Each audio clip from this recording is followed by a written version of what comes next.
Saludos muy especiales para todos los que nos están acompañando y que se conectan en este momento. Bueno, pues sin más preámbulos, Ricardo Alfonso Moreno Riascos, su formación académica, magíster en Dirección Logística, magíster en Comercio Internacional, especialista en negocios internacionales, especialista en Educación Superior y Administración de Empresas.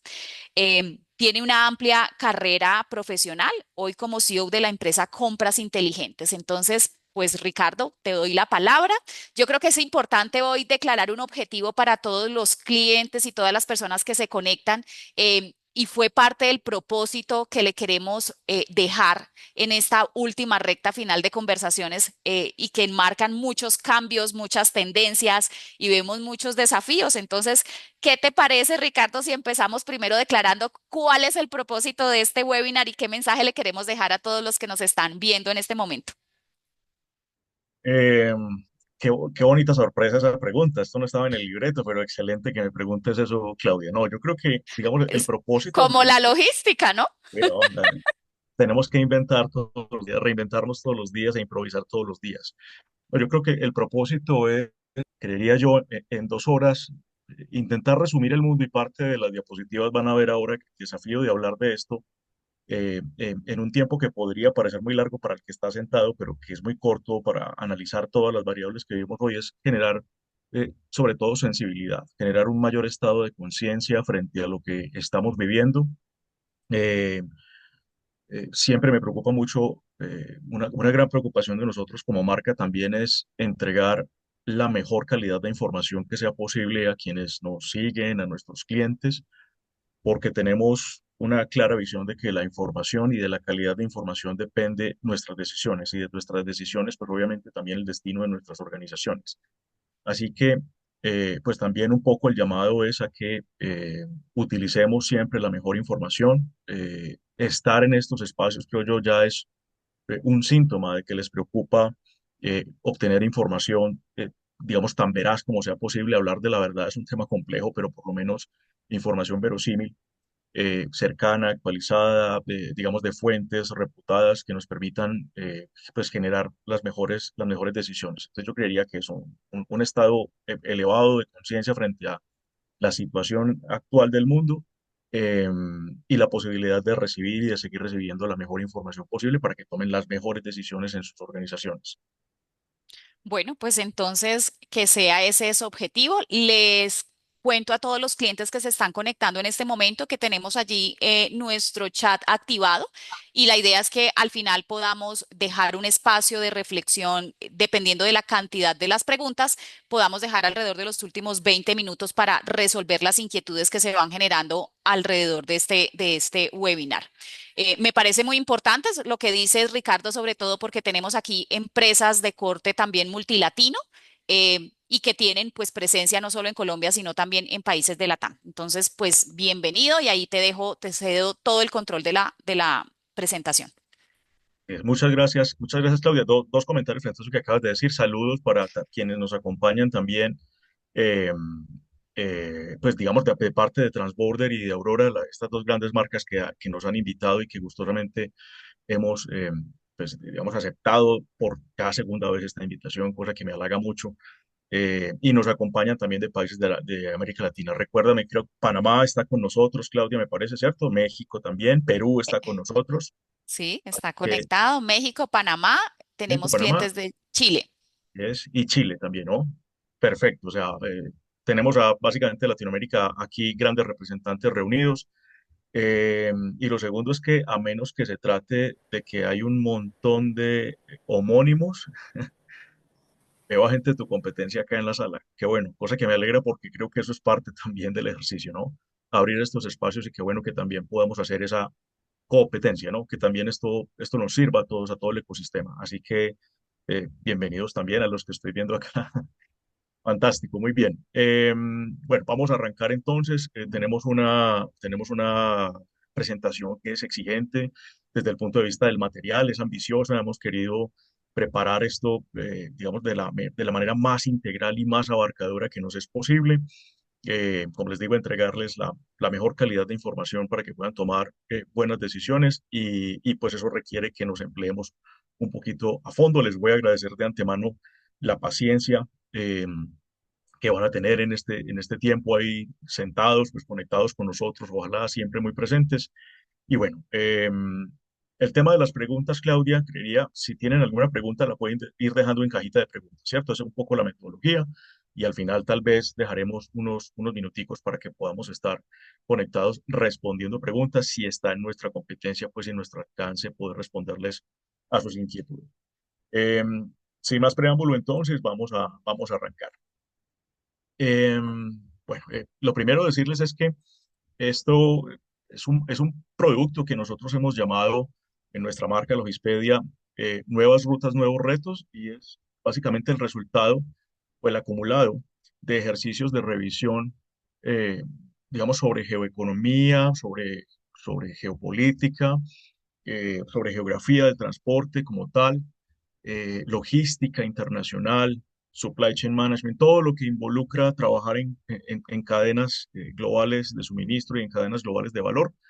Y digamos que un poco es el resultado de cerca de unos 15 años de estudio de estos fenómenos que hoy nos permiten de alguna forma tener un producto bastante pulido, pensaría yo. Espero pues que sea eh, 좋아요. del agrado y del gusto de todos ustedes, eh, pues esta presentación que vamos a estar haciendo aquí más o menos hasta las 12 del día, creo que vamos a estar. 좋아요. Am, lo primero es, esto me gusta entender el mundo siempre. He dicho yo, las veces que he tenido la posibilidad de estudiar, de trabajar con geopolíticos, ha sido varias veces en mi vida. Yo particularmente no me considero un geopolítico, pero sí un amante y un entusiasta de la geopolítica desde hace además muchísimos años. Creo que desde muy joven me picó pues como ese interés por entender qué cosas ocurrían en el mundo. Y siempre digo que hay dos cosas que se necesitan para ser medianamente bueno en geopolítica. Y es que si uno quiere ser medianamente bueno en geopolítica, tiene que garantizar que es muy bueno, por no decir excelente, en dos cosas, en la interpretación de la geografía física de nuestro planeta en el que nos movemos eh, y de la historia. Ser muy consciente y sobre todo muy objetivo en el estudio de la historia. Si uno es juicioso con esas dos cosas, yo creería que uno medianamente podría ser un buen geopolítico. Y me gusta esto que vemos en pantalla porque básicamente hoy haremos como una emulación de esto que están viendo acá. Ahí viene un póster de una película fantástica que se llama Viaje alrededor de la Tierra, ¿cierto? O la Vuelta al Mundo, como en general se traduce al español, la Vuelta al Mundo en 80 días. Y la Vuelta al Mundo en 80 días, que fue una obra de Julio Verne, que es un bestseller, no es un superventas, se escribe en 1872 y de alguna manera en 1872 era como una gran hazaña, o sea, ¿a quién se le ocurre pensar que se le puede dar la vuelta al mundo en 80 días? Y hoy vamos a hacer básicamente eso, tal vez varias veces, en un tiempo más corto que obviamente 80 días, sino tal vez un par, incluso menos de 2 horas. Es un desafío interesante, pero la idea es poder entender esto un poco. Me gusta además el póster puesto, si es como un anecdótico, es porque ahí está el que yo digo que es primo mío, ¿no? Cantinflas, Mario Moreno, está en esta película que se filma en Hollywood y que además es en inglés. Entonces, un gran actor latinoamericano también que hace parte de digamos, de este elenco de estrellas que hacen esta película tan interesante. Muy bien. Como les decía, esto tiene antecedentes, es decir, no estamos hablando de esto porque sencillamente se volvió la noticia hablar de todo esto que está pasando geopolíticamente en la interpretación eh, con con la geoeconomía, con la geografía del transporte. No, no es un tema nuevo realmente. Aquí hay, de hecho, prueba de eso. Entonces, esta foto ocurre hace un poco más de 10 años.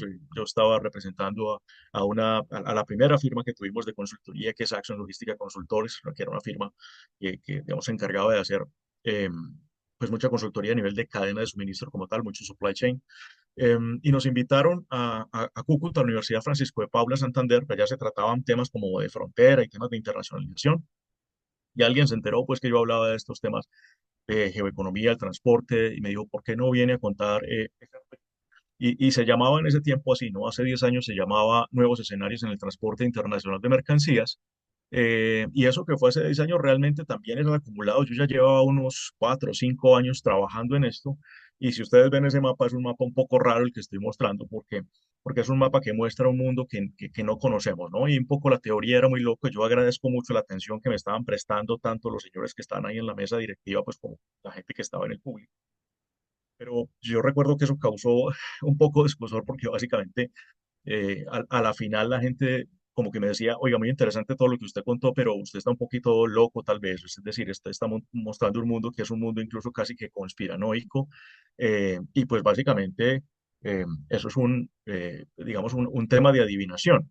Y pues yo recogí con mucha gracia pues esos comentarios. Eh, pero yo creía estar convencido de lo que estábamos mostrando y creía estar convencido del rigor de la información que estábamos mostrando, de las fuentes que habíamos utilizado para mostrar eso que se veía tan loco hace 10 años.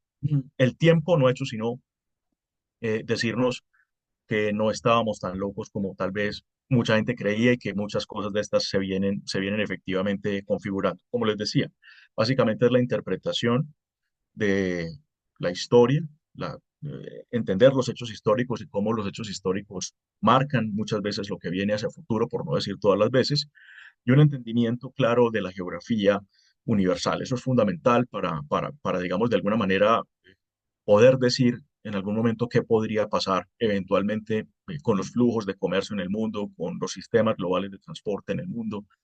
Entonces es una anécdota interesante. Con lo cual, lo que están viendo, la presentación a ver hoy, no es sino la evolución básicamente de 15 años de estar estudiando esto, ¿no? Que digo yo, con cierto juicio, como diría la abuela. Em, Me gusta mostrar los mapas para que, digamos, entendamos un poco o más en profundidad todo esto que estamos viendo. Entonces, me gusta mostrar este mapa. eh, Hago mucho uso de este mapa porque es un mapa que nos ayuda un poco a hacer gran parte de lo que uno tiene que hacer si quiere, repito, volverse un buen intérprete de señales a nivel global y es un poco desaprender lo que tenemos, borrar un poquito ciertos paradigmas que tenemos muy fijados, digamos, muy afincados, eh, y entender mejor esto, ¿no? Entonces yo digo que para poder entender lo que está pasando tenemos que instalar un nuevo chip. Me gusta este mapa porque es un mapa pues, un poco revulsivo, como que marea un poquito, pero es importante para entender.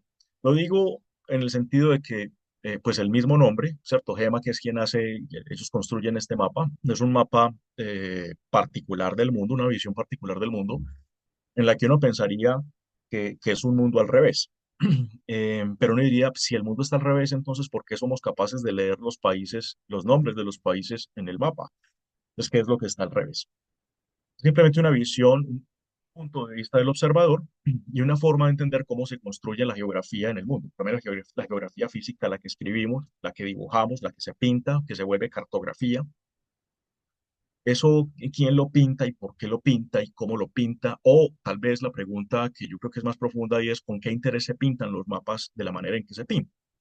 Y esto es bien interesante porque este mapa, aparte de que es un mapa que no estamos acostumbrados a ver por su posición como tal, los continentes como están colocados, la geolocalización es un poco rara, pero además tiene unos tremendos errores de escala si pensamos en una cosa que no tiene por qué ser la otra. ¿A qué me refiero?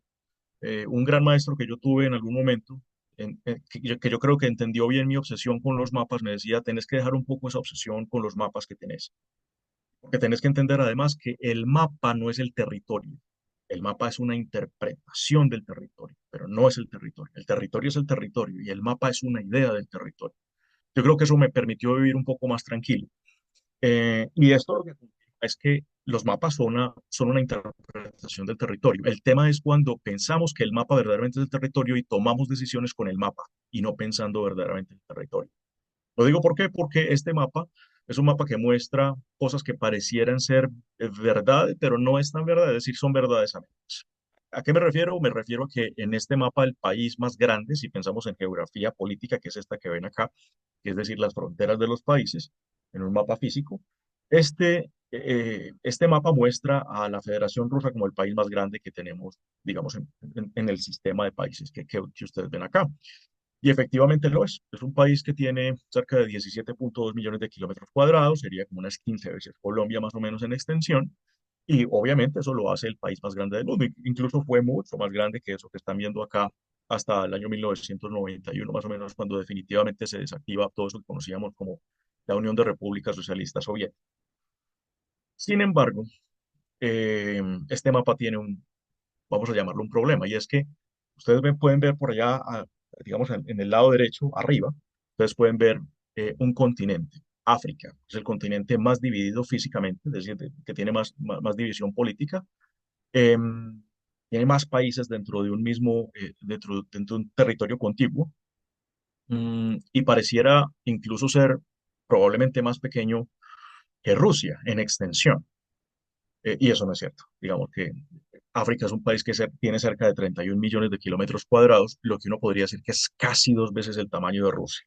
Y ustedes están viendo aquí una cosa completamente distinta. Entonces, eso, un llamado, ¿cierto?, a que reinterpretemos mejor la geografía, ya que entendamos de alguna manera por qué se dibujan o por qué se construyen los mapas como se construyen.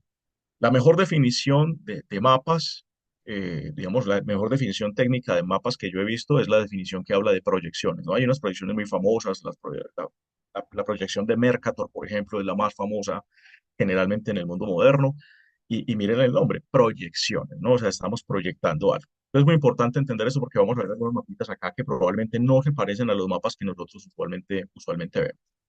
Aquí hay una pregunta muy interesante que abre la discusión sobre las rutas, que es de lo que vamos a hablar, ¿cierto? Es decir, cómo hay nuevas rutas y nuevos retos. Entonces, la pregunta es una pregunta que se me ocurre a mí y dice, ¿qué tiene que ver Von Mori con el yoga? Sí, sí, uf, sacó esas palabrejas tan raras.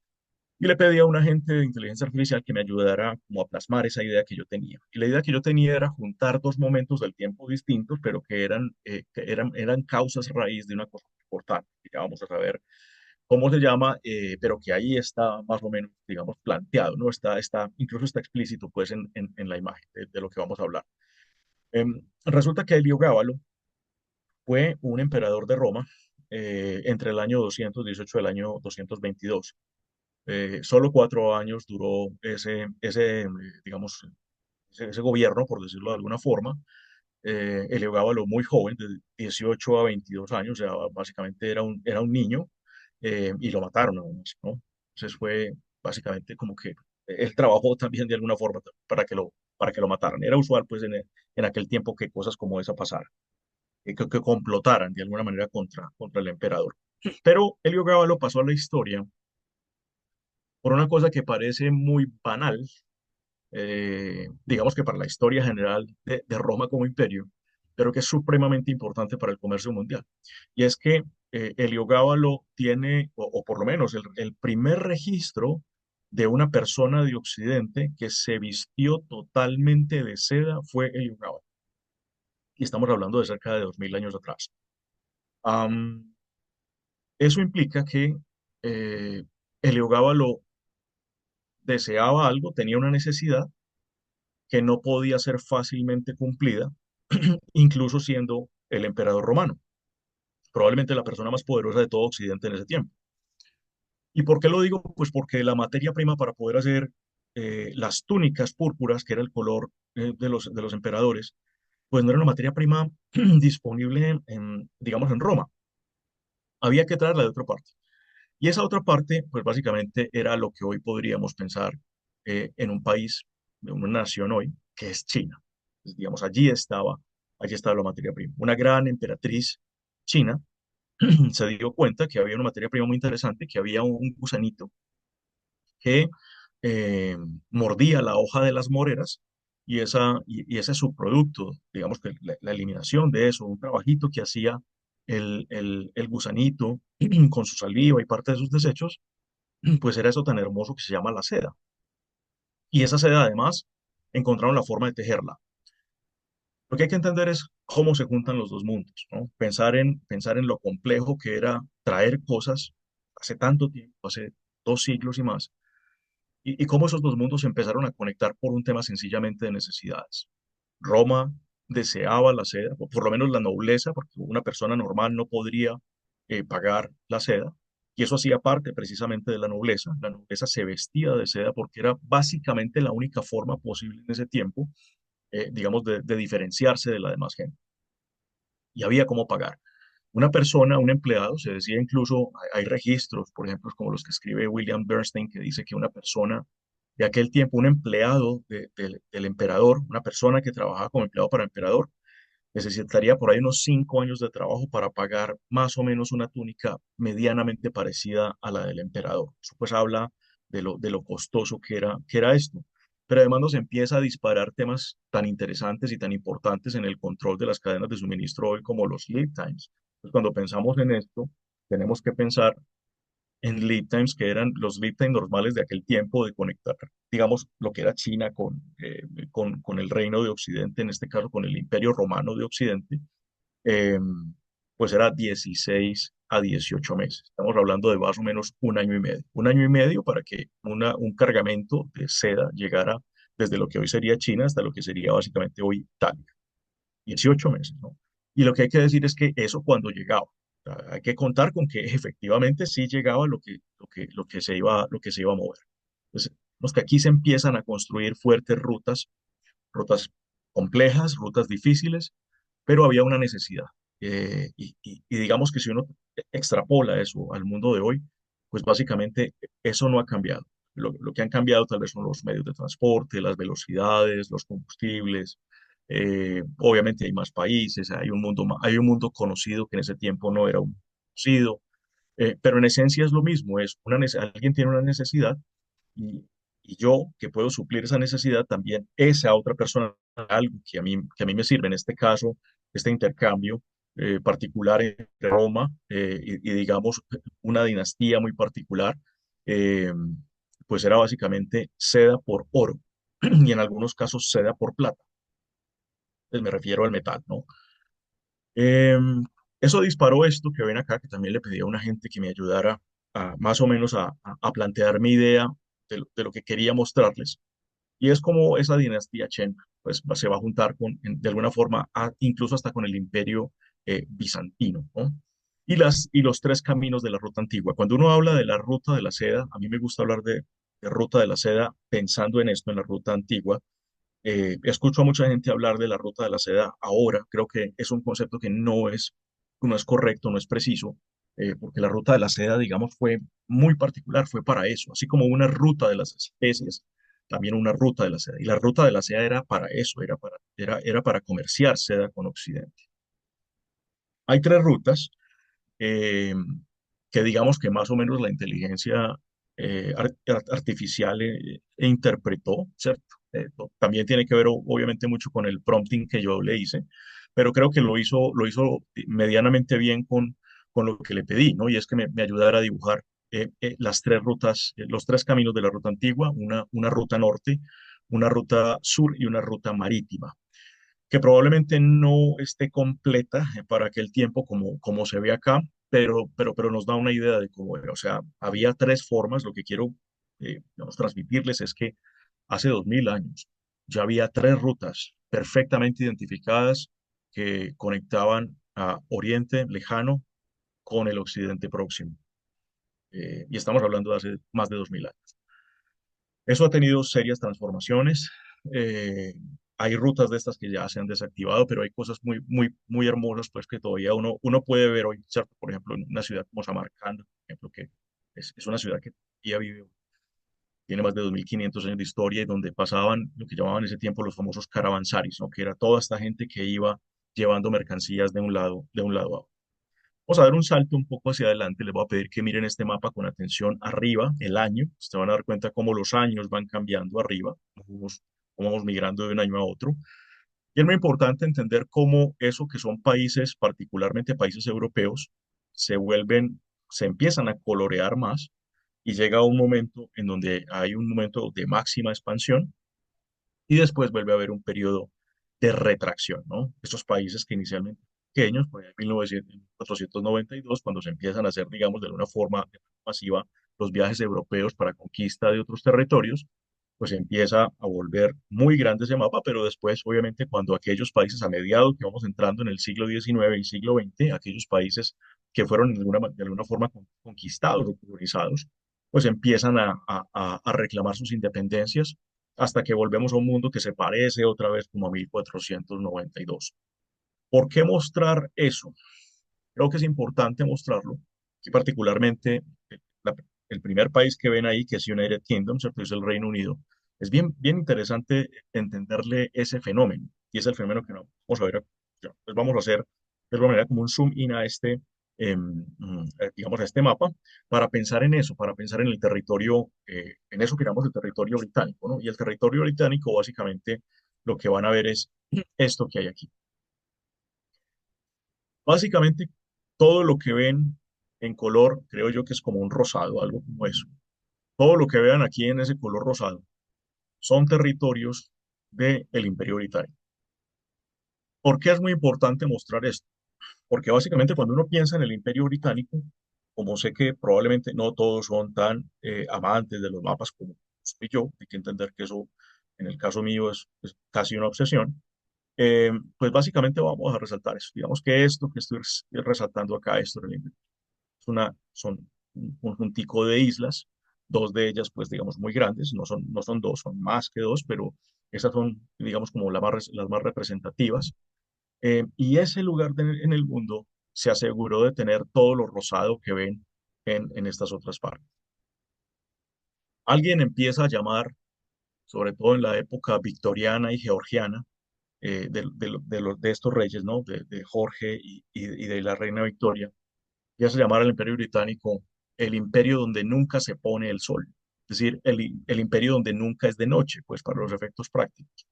Y uno diría, pero es un poco loco, o sea, pero ¿cuál mundo? O sea, el mundo de ese tiempo, no, no, el de hoy, el mundo que conocemos. ¿Por qué? Porque básicamente donde hubiese territorio en los continentes, si hablamos de plataformas continentales, como cada continentes completos, tierras, territorios completos, pues en cada meridiano que tuviese que cruzara tierra, el Imperio Británico tenía posesiones.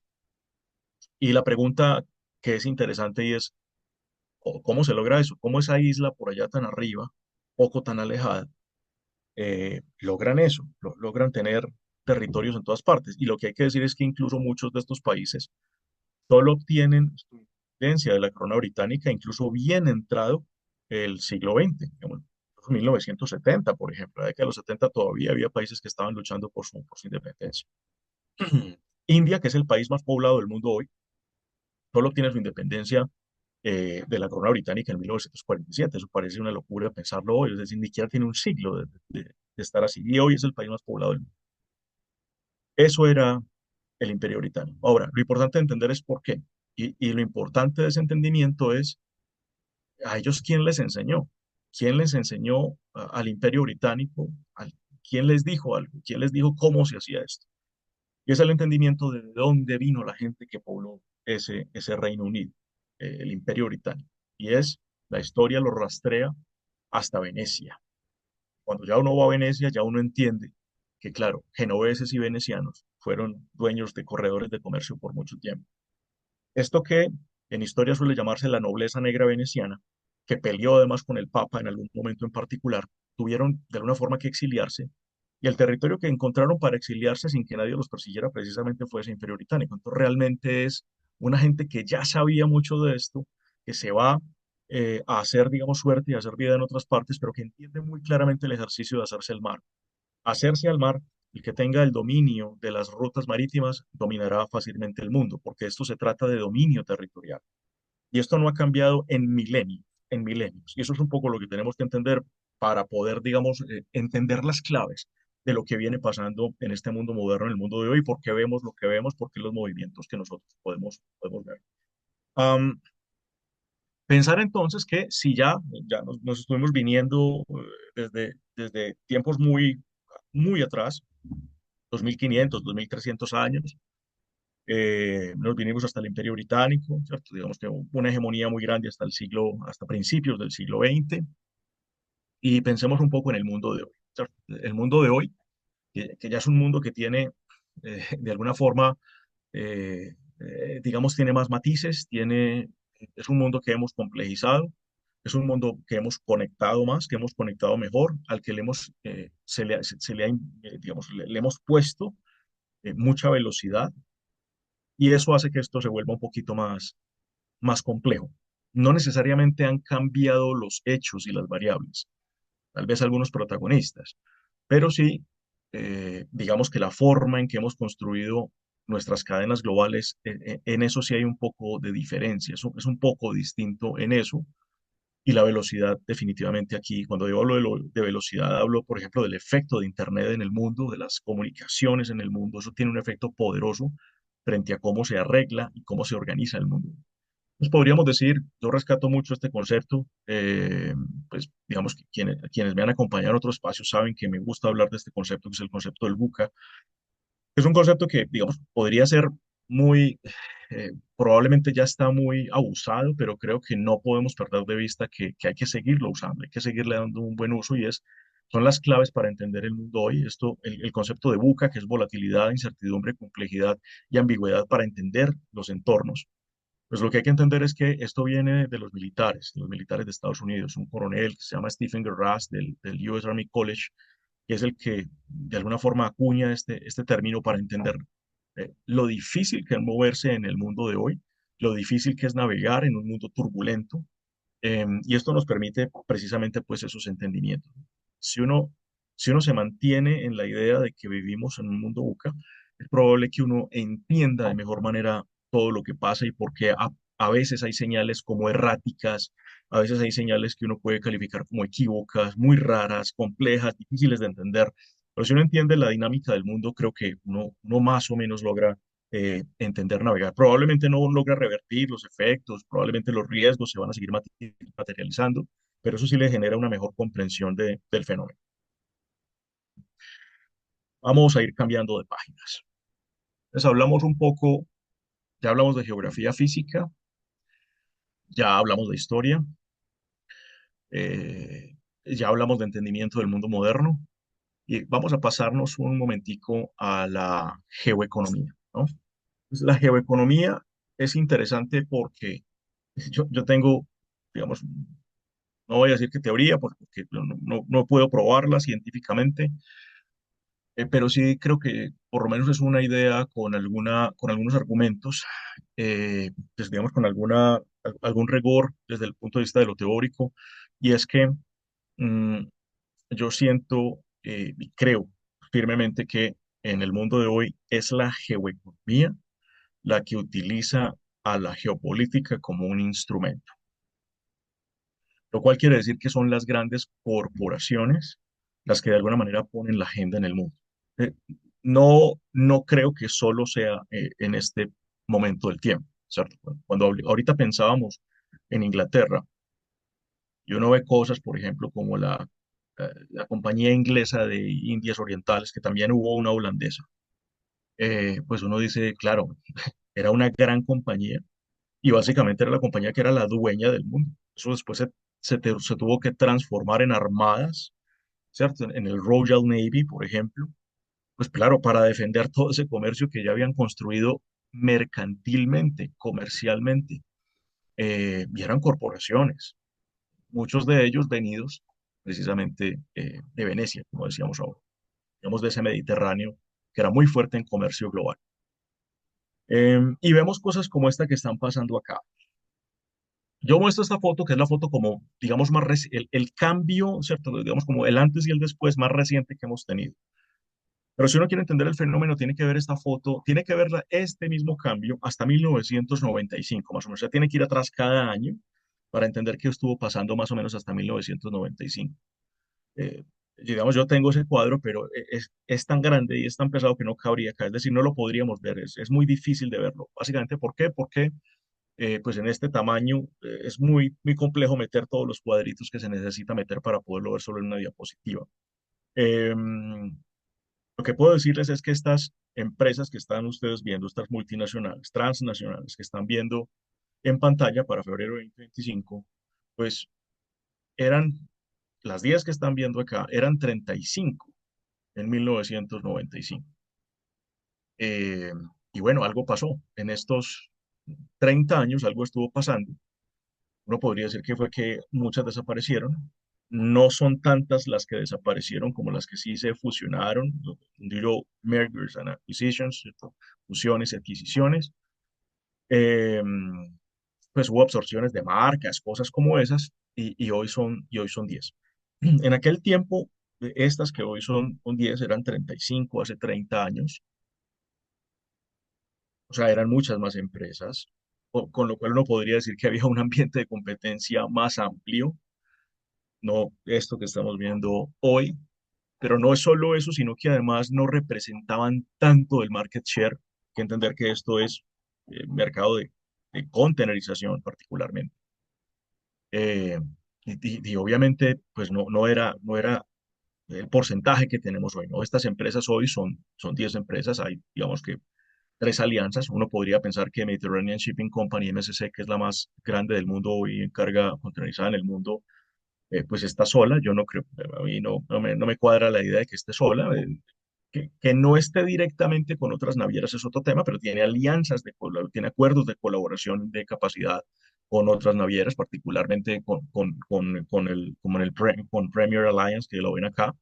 Eso es fuerte, eso viene consolidándose. Em, pero además entender, por ejemplo, que solo esa empresa tiene hoy un poco más del 20% del market share del mercado de carga contenerizada en el mundo. Es decir, una empresa, una empresa. Y eso me recuerda de la compañía holandesa o inglesa de las Indias Orientales y de las Indias Occidentales, porque creo que es una cosa que se parece mucho. Em, Hay una altísima concentración. En estas que ven acá está el 87% de la carga seca del mundo. Pues, para mi gusto es demasiada alta esa concentración. Si en la vida todo fuera como el año 2019, que podemos decir que es un año óptimo para la cadena de suministro global, estaría muy bien esto, pero yo creo que cada vez vamos a tener menos años como el 2019. Cuando uno ve el año 2019 en temas de fletes, es una cosa hermosa, de acuerdo, los $1.200 por FEU, es una cosa bellísima, condiciones ideales, qué rico. Confiabilidad de la flota global cercana al 90%, fantástico, lead times, entregas, poquitos blank sailings, poco roleo, no, un mundo como de Alicia en el País de las Maravillas. Yo creo que en muchos años no volveremos a ver un año como eso. Entonces, lo normal es entender que no veremos años de ese tipo. Y si no veremos, pues entonces lo que hay que entender es que esta alta concentración se vuelve riesgosa per se para el sistema. Es decir, interesantísimo como negocio, como modelo, se comparte mucho, se integra mucho, hay un uso muy racional de la capacidad. Ya hemos empezado a ver los mensajes sobre la elevación de la confiabilidad de las alianzas, ya no tanto de navieras por separado. Pues, por ejemplo, se habla de que Gemini pues está rozando cerca de confiabilidades del 90% y todo eso está chévere, yo celebro eso, me parece, o sea, buenísimo, eso está muy bien que eso pase. Pero vuelve y juega, cuando las cosas se pueden poner un poco complejas, esta alta concentración nos pone en problemas. Y cuando eso le sumamos disrupciones alargadas, que no tienen, digamos, un horizonte de solución, la cosa se pone todavía más compleja. Muy bien. Pensemos en esto. Volvamos un poco a la geografía física para entender, digamos, problemas actuales. El concepto de choke points es muy interesante. A mí me gusta porque nos permite entender la complejidad del sistema que nosotros mismos construimos. Entonces, estuvimos construyendo un sistema. Uno podría decir que básicamente el mundo tiene unos 10 choke points que son muy importantes. Digamos que la forma de traducir como choke points como más acertada al español sería hablar de un punto de estrangulamiento. Y en estos puntos de estrangulamiento del comercio mundial, uno podría reconocer básicamente, digamos, unos tres que son muy importantes porque configuran un sistema o parte del sistema global de transporte, que es lo que llamamos, digamos, el sistema de circunnavegación ecuatorial.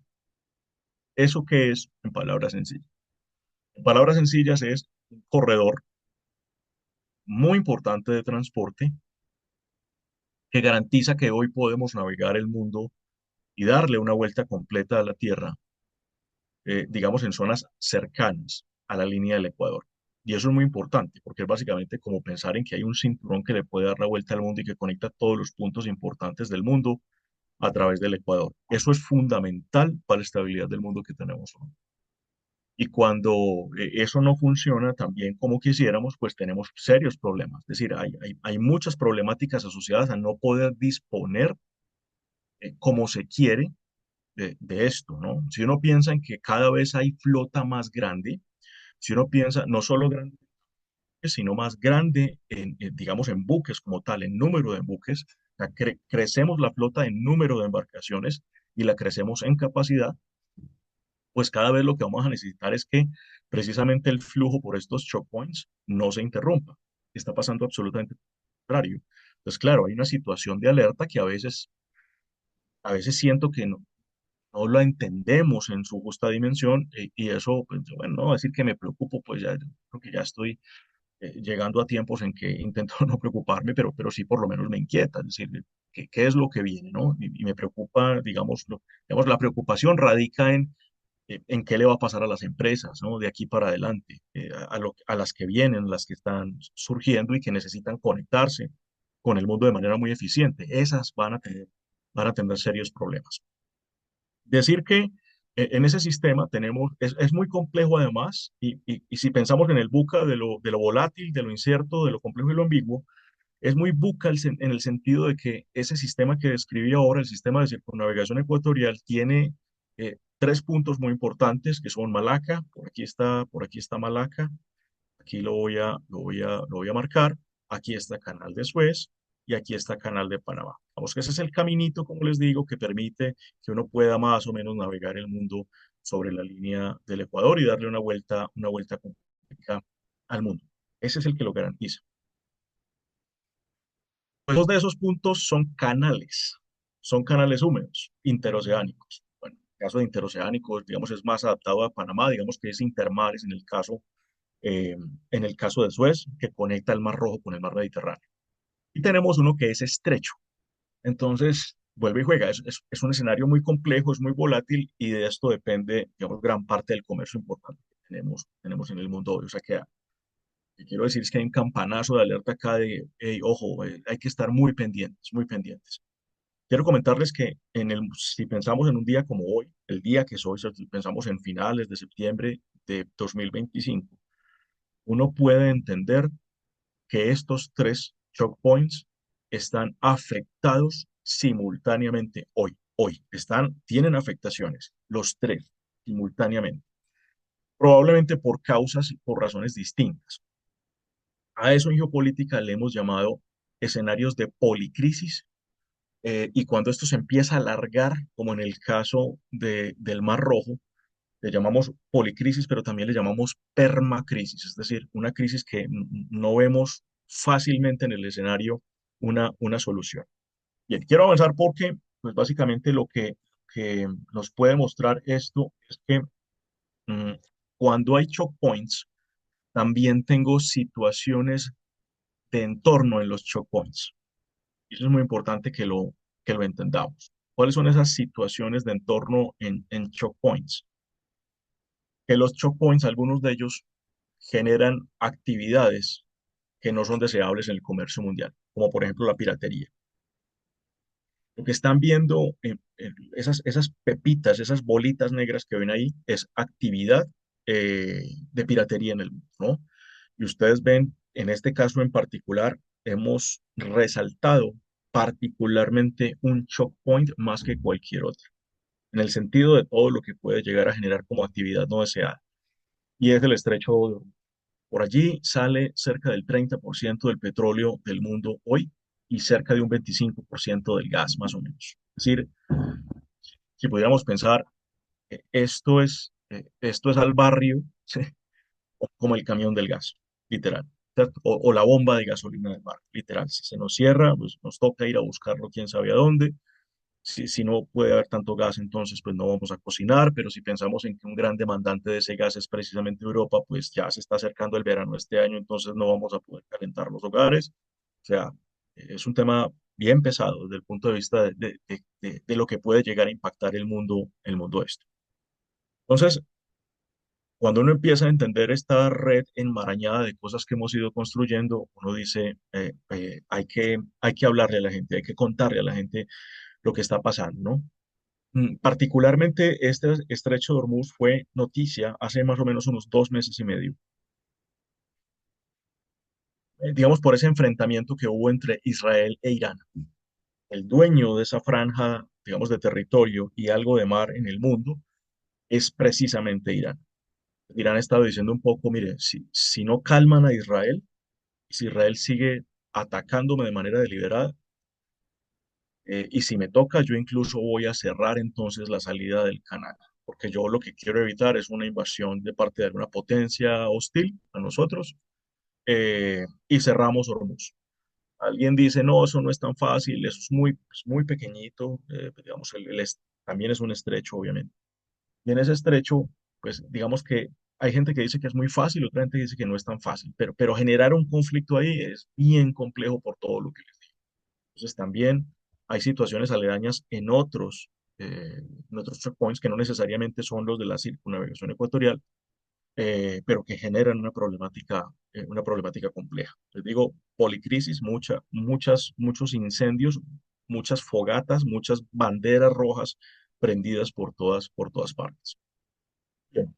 Mm, Pensando en cómo entender mejor el mundo y por qué pasa un poco lo que pasa, me gusta que veamos este mapa. Yo digo, la verdad como es, y realmente cuando uno piensa en el mundo, en el mundo en que habitamos, el mundo desde el punto de vista de mapa se parece más a esto que lo que hemos visto tradicionalmente, ¿no? Les hace seguramente un poco de ruido también este mapa. Este mapa lo tengo hace muchos años, pero me gusta mucho porque de alguna forma refleja lo que son esto podríamos decir que son grandes corredores, no solo de transporte, sino de comercio en el mundo.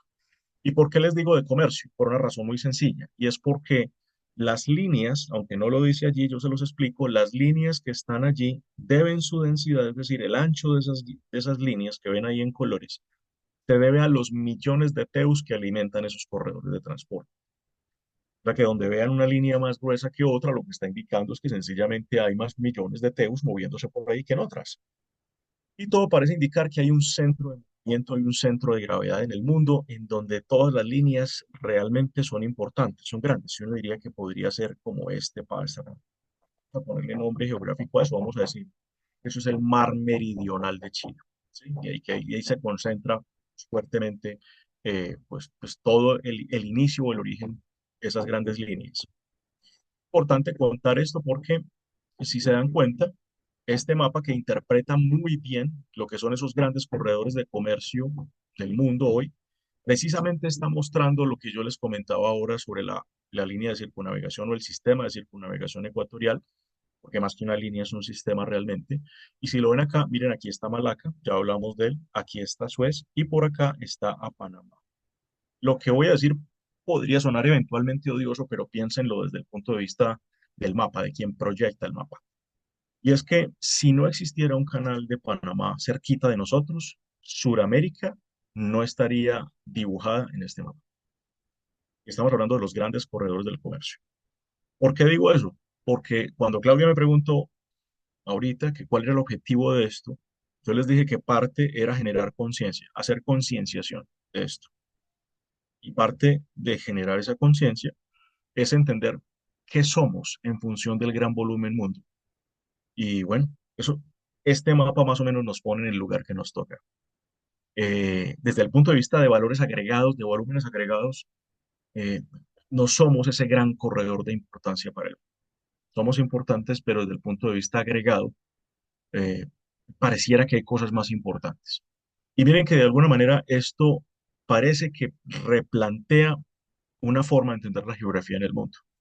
Porque lo que yo tendría que decir en esas proyecciones es que si estas líneas que ustedes ven acá, particularmente la línea azul oscura y la línea roja, son el verdadero flujo grande y volumen de comercio, que lo es, las cifras no nos mienten, no nos engañan. Uno podría decir que esa forma de conectar esos orígenes y destinos podría ser distinta a la que ustedes están viendo en este mapa. Eso fue lo que a mí me motivó a empezar a estudiar esto en profundidad, porque hay una nueva lógica que dice esto se puede hacer probablemente más fácil, más seguro mucho más rápido y seguramente mucho más barato. Y eso es lo que dispara un poco en nuestro análisis el concepto de nuevas rutas, que probablemente no son tan nuevas tampoco, pero son nuevas para el mundo que nosotros conocemos. Muy bien, volvamos a la geoeconomía utilizando a la geopolítica como un instrumento. Este año, a partir del 20 de enero que asume la presidencia Donald J. Trump, su segunda presidencia, pues uno intenta entender qué es lo que está pasando, ¿cierto? Y pues, por qué están tan enojados. Y bueno, cuando uno ve las cifras, estas cifras, pues digamos que esto sería como, para los que estamos en Colombia, sería como nuestro DANE, ¿cierto? Es decir, el Departamento Nacional de Estadística, y tira estas cifras, ¿no? Lo que están viendo en rojo son las importaciones chinas a Estados Unidos y lo que están viendo en azul son las exportaciones americanas o estadounidenses a China. Lo obvio es lo obvio. Hay un enorme desbalance, ¿cierto? Hay una balanza comercial entre estos dos países increíblemente deficitaria en contra de Estados Unidos. Y pues obviamente el superávit comercial para China pues es indiscutible. Eso genera situaciones, genera temas complejos. Y entonces ustedes van a ver cosas como esta, ¿no? El señor Trump le pone 125% de arancel vía China, pero después dice que va a ser 145, y amenaza con que puede subir más. Bueno, China lo toma, vamos a decirlo, por lo menos de dientes para afuera, lo toma con calma. Y uno escucha al vocero chino, y yo quisiera creer que la traducción que yo escucho del vocero chino es una traducción correcta del mandarín al español. Y básicamente lo que dice es, el señor Trump puede subir esto todo lo que quiera. Si lo quiere subir al 1000, pues que lo suba al 1000. Nosotros tomaremos algunas decisiones. Pero sí le queremos mandar un mensaje al señor Trump, y es que piense y entienda a quién verdaderamente está afectando cuando hace eso. Ya, fin del comunicado. Listo. Eso es muy el estilo chino. Eh, o sea, tómate el tiempo de reflexionar qué es lo que estás haciendo. Vas a estar muy poco con el poder, no entiendes un montón de cosas. Nosotros somos China, tenemos 6.000 años de historia, o sea, hemos vivido esto cientos de veces. Eh, Reflexione, poquito, ¿cierto? Entonces, esto tiene efectos. Esto que se dice, un actor político muy importante, este señor es el líder del mundo libre, el señor dice esto y esto tiene consecuencias. Entonces, desde el punto de vista práctico, ¿cierto? Esto tiene situaciones. Cuando esto arranca, ustedes ven un departamento, hay que entender que en Estados Unidos los departamentos serían como nuestros ministerios, y se crea un departamento al que se lleva al señor Elon Musk. Lo primero que quiero decir antes de que se me olvide es que no se dejen meter el cuento de que Elon Musk y Trump están peleados. No, no se dejen meter ese cuento. Eso, que no nos crean tan ingenuos. Hizo un papel, tenía que llegar a hacer un papel, lo hizo y bueno, terminado el papel, entendiendo lo que podía sacar de ese papel. Recuerden que es un señor que le pone a Trump cerca de 200 o tal vez un poquito más, 200 millones de dólares para su campaña, y que ya para el tiempo en el que se retira, sus otras empresas, no esta que están viendo acá, sus otras empresas pueden generar una ganancia en ese tiempo en acción, digamos, en valor bursátil de cerca de 70.000 millones de dólares. Entonces es muy chévere porque si yo meto 200 millones de dólares a un negocio que me reporta 70.000 millones, pues es el negocio de la vida. Yo ya terminé mi trabajo, ya me voy. Em, Se hace el Doge, y ese departamento, el Doge, que es como el departamento para hacer el estado más pequeño, volverlo a un tamaño más racional, pues obviamente empieza a tener efectos, y se empiezan a trastocar y a transponer ciertos intereses complejos. Entonces, me gusta mostrar esto porque me gusta que se acompañe lo que yo les decía ahora, ojo con lo que escuchan, la información, la narrativa, pero muy importante que se haga contrastación con información que puede ser muy interesante. Si ustedes ven, me gusta esto porque además es Bloomberg, ¿no? Que es americano, y Bloomberg lo que hace es que en esta gráfica uno le puede pedir que le ayude a entender esto, y es el revenue, es decir, los ingresos, esa valoración de esas acciones y del valor propio de las empresas, pues crece o baja Y en este caso tenemos dos competidores bien interesantes que son Tesla y BYD, particularmente en el caso, eh, digamos, de lo que es el mercado de autos eléctricos, que es un mercado, digamos, que es como el gran indicador de las sensaciones y de los síntomas del mercado, tanto de commodities como de productos terminados en el mundo hoy. Digamos que ese es como lo diríamos, es como el mascarón de proa, ¿cierto? La punta de los negocios hoy es lo que hay que estar mirando qué pasa con estos mercados como señal, digamos, de mercado, de otros mercados, no, no necesariamente de todos, pero sí de mercados importantes, de mucho commodity, por ejemplo. Y aquí uno ve que hasta más o menos el año 2024, mediados finales, eh, los valores de las dos empresas, digamos que más o menos se siguen, es decir, es lo que uno llamaría, son asintóticos, se van como persiguiendo, son más o menos parecidos. Eh, pero pasa esto este año, ¿cierto? Entonces ya este año es distinta la historia, ¿no? Ya este año, cuando uno le hace un zoom in, es distinto. Y uno empieza a entender que esos intereses se empiezan a trastocar y de alguna forma se da la salida, eh, una salida muy negociada de Elon Musk porque necesita recuperar de alguna manera un espacio perdido en algunas de sus empresas, no en todas. Hay empresas de Elon Musk que van maravillosamente. Esta tiene ciertos problemas porque de alguna forma no se ha logrado, a punta de medidas, en este caso medidas arancelarias, revertir el efecto de la alta calidad del producto chino digamos, en esta categoría de productos y obviamente de sus precios, ¿no? Entonces, aquí hay una situación importante que hay que entender. ¿Por qué se dice lo que se dice? ¿Por qué se toman las decisiones que se toman a través de esa política arancelaria? Para entender un poquito el fenómeno desde lo político.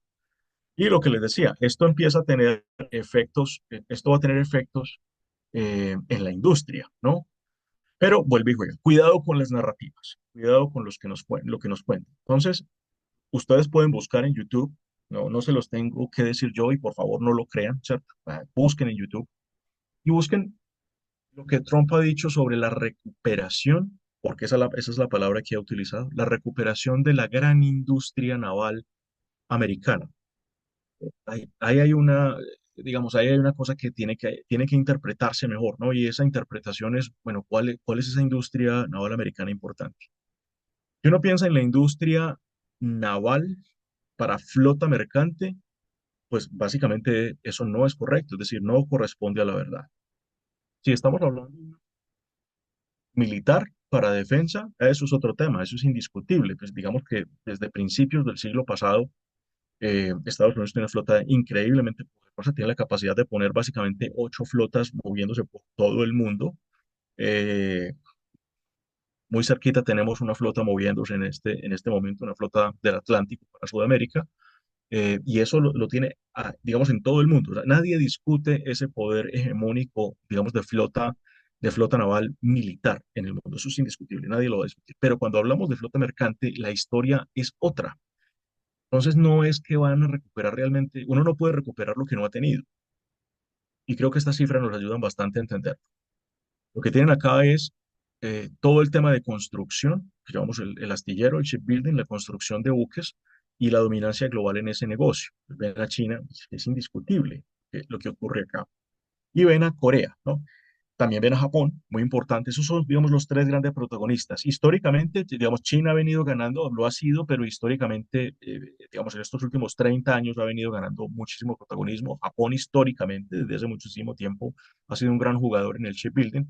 Y Corea, desde hace unos 30 años más o menos, recibió toda esa transferencia importante de conocimiento de construcción naval que antes, hace unos 30 años hacia atrás, estaba sobre todo en los países de Europa del Norte. Pensemos en Dinamarca, pensemos en Suecia, pensemos algo en Finlandia, pensemos en Noruega. Eran grandes países en donde había mucho negocio astillero muy importante para el mundo, y eso se fue de alguna forma desactivando. Si ven, el cuadro lo completa un cuadrito allá abajo que dice resto del mundo. Y por favor, en ese resto del mundo incluyan a Estados Unidos. Entonces, realmente, ¿qué es lo que están intentando recuperar? ¿O qué es lo que se dice que van a recuperar? Ahí es donde les digo que las narrativas hay que tamizarlas muy bien. Hay que entender muy bien cuál es el mensaje que se quiere mandar. Lo que sí ocurre es que en función de esa narrativa que yo pues digamos que con el mayor respeto de las narrativas, yo lo que estoy haciendo con esto es digamos, de alguna manera desarticular esa narrativa, es sí hay unas acciones ejecutivas.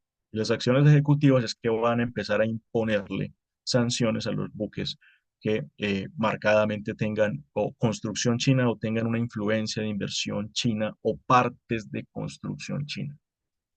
Un poco para detener esto, ¿no? Para detener el avance de esta flota china. O sea que lo que tenemos que entender es que estamos muy cerca, muy cerca realmente mm, de un mundo en que mm, no solo se va a utilizar a los aranceles como un arma comercial, porque eso es un arma comercial, sino que además vamos a ver también una escalada de medidas pararancelarias. Es decir, vamos a ver los dos tipos de barreras al comercio, tanto técnicas como no técnicas, que van a afectar el comercio. Definitivamente lo van a afectar. Y esto arranca en octubre de este año, es decir, arranca en 15 días, básicamente.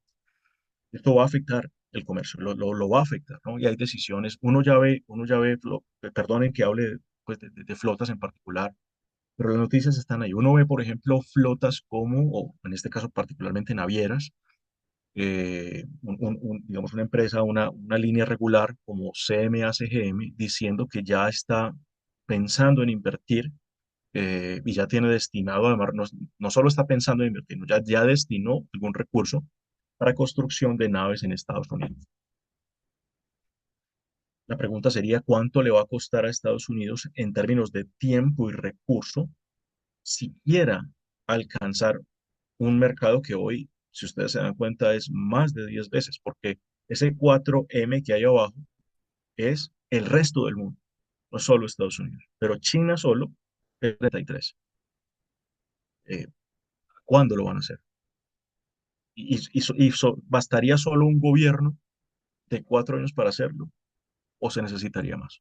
¿Cuánta plata se necesitaría más en una economía increíblemente endeudada como la de Estados Unidos para hacer esto? Entonces, vuelvo a tamicemos las narrativas, ¿sí? Entendamos bien qué es lo que pasa. Y miren, acá está, esto es fantástico porque me gusta esto porque es la forma de demostrar eh, desde el punto de vista de lo real, desde los ejercicios reales, los efectos de lo que está pasando. Entonces, este es un caso bien particular, es un caso de estudio bien interesante. Hay una línea asiática, una línea china, que es OOCL, y esa línea tiene un barquito, un buque, se llama el Violet, y ese buque Violet llega a aguas de la costa este de Estados Unidos, muy particularmente al puerto de Long Beach, en California, y lo que se dice es que el costo de esta guerra del señor Donald Trump le puede costar a un buque, 417 millones de dólares en nuevos aranceles. La noticia aparece, uno dice, wow, 417 millones es mucho, es demasiado dinero, es mucha plata. Pero lo que uno tendría que pensar es, para entender realmente la escala, es, bueno, ¿y cuánto vale el fletamento del buque? Es decir, ¿cuánto cuesta lo que el buque trae? Entonces, aquí vienen las respuestas. Las respuestas es que la carga de este buque en particular, que llega a Long Beach en abril 24, pues la carga vale 564 millones de dólares. Con lo cual, si nosotros hablamos de 217 millones de dólares como imposición, estamos hablando de casi un 80%. Es decir, es demasiado el sobrevalor que tiene esto. Y podemos empezar a descomponer las afectaciones a distintas categorías de productos que lleva un buque como estos. Entonces, por ejemplo, accesorios surtidos. Los accesorios surtidos, 117 millones de dólares vale la mercancía, pero 137 millones de dólares puede costar los nuevos aranceles. Es decir, hay un mayor valor incluso por arancel que por la mercancía como tal. Y empezamos a preguntarnos, ¿y quién usa accesorios surtidos? ¿Quiénes son los usuarios de eso? Maquinaria industrial y distintos tipos digamos, de herramientas para la maquinaria industrial, 90 millones la carga, 62 millones las nuevas tarifas. En el caso de equipo eléctrico y productos asociados, 44 millones la carga, 29 millones, perdón, las nuevas tarifas. Y este que creo que es el más diciente, ¿no? Y es no solo porque o sea, termina afectando toda una cadena realmente, ¿no? Aquí lo que nos dice es que hay un señor que es el propietario de una firma, de venta de pescadería internacional que exporta pescado, que en este caso en particular ha embarcado 103.000 libras de bacalao congelado y que básicamente dice que está trabajando al borde de su margen. Es un producto que no tiene un altísimo margen y tener una cosa como esta, pues básicamente lo que hace es que lo pone en tablas, lo deja en cero.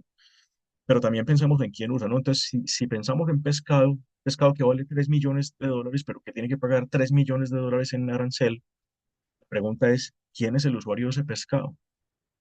Entonces, realmente, ¿quién es el que se afecta cuando medidas como estas se toman? Creo que cabe la pregunta y cabe que nos preguntemos qué es realmente lo que está pasando y a quién se terminará afectando. O sea, se termina afectando grandes cadenas, empresas, cadenas de distribución completas, cadenas de abastecimiento completas que se ven afectadas obviamente por esto. Muy bien, ya explicamos, creo yo, más o menos hasta el sol de hoy, a grandes rasgos, qué es lo que está pasando y cómo la geografía, la geopolítica, la geoeconomía, las cadenas de valor global se entrelazan más o menos para traernos hasta una realidad como la de hoy. Vamos que un poco a partir de este momento lo que quiero mostrarles es am, cómo se va a reorganizar esto, cómo pensamos que podría reorganizarse esto. Y cuando pensamos en cómo se podría reorganizar, no es ni siquiera pensar en una cosa completamente nueva, sino como nuevas, digamos, viejas ideas del pasado se vuelven nuevas ideas del presente y del futuro, se recuperan esas ideas. Les quiero mostrar esto para demostrarles que hay gente que ya había pensado en lo que les voy a mostrar hace mucho rato. Nosotros llevamos muchos años estudiando esto. Esto lleva siglos de propuestas importantes en el mundo. Esta cartografía que ven acá es real. Lo que pasa es que la cartografía del siglo XVI. Entonces, una proyección como la de Mercator, ¿cierto? Gerard Mercator, que era la persona que era, no sé, creo. Si hay viajeros del futuro, probablemente Mercator fue uno de ellos, porque tenía una increíble habilidad para pintar mapas sin que tuviera las herramientas que hoy tenemos, por ejemplo, para pintar un mapa. Estamos pensando que esto ocurre hace más de 400 años. Y se pide pintar, como digamos, el mundo. ¿Cuál es el mundo importante? ¿Dónde está el mundo de lo importante? ¿Dónde ocurre el movimiento? ¿Dónde está la riqueza? Eh, ¿Cuál sería el mundo que no podríamos olvidar? ¿Dónde se concentran las grandes decisiones en el mundo? Entonces, se pinta esta proyección de mercado. Y lo que quiero es actualizarles lo que nos empieza a hacer preguntarnos qué va a pasar en el futuro.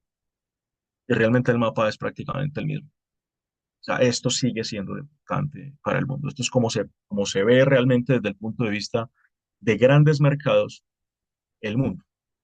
Y particularmente, digamos que geográficamente hay una posición muy clara acá, y es el Ártico. El Ártico. Pues vamos a hablar un poco del Ártico, ¿no? Vamos a pensar en eso que es el Ártico.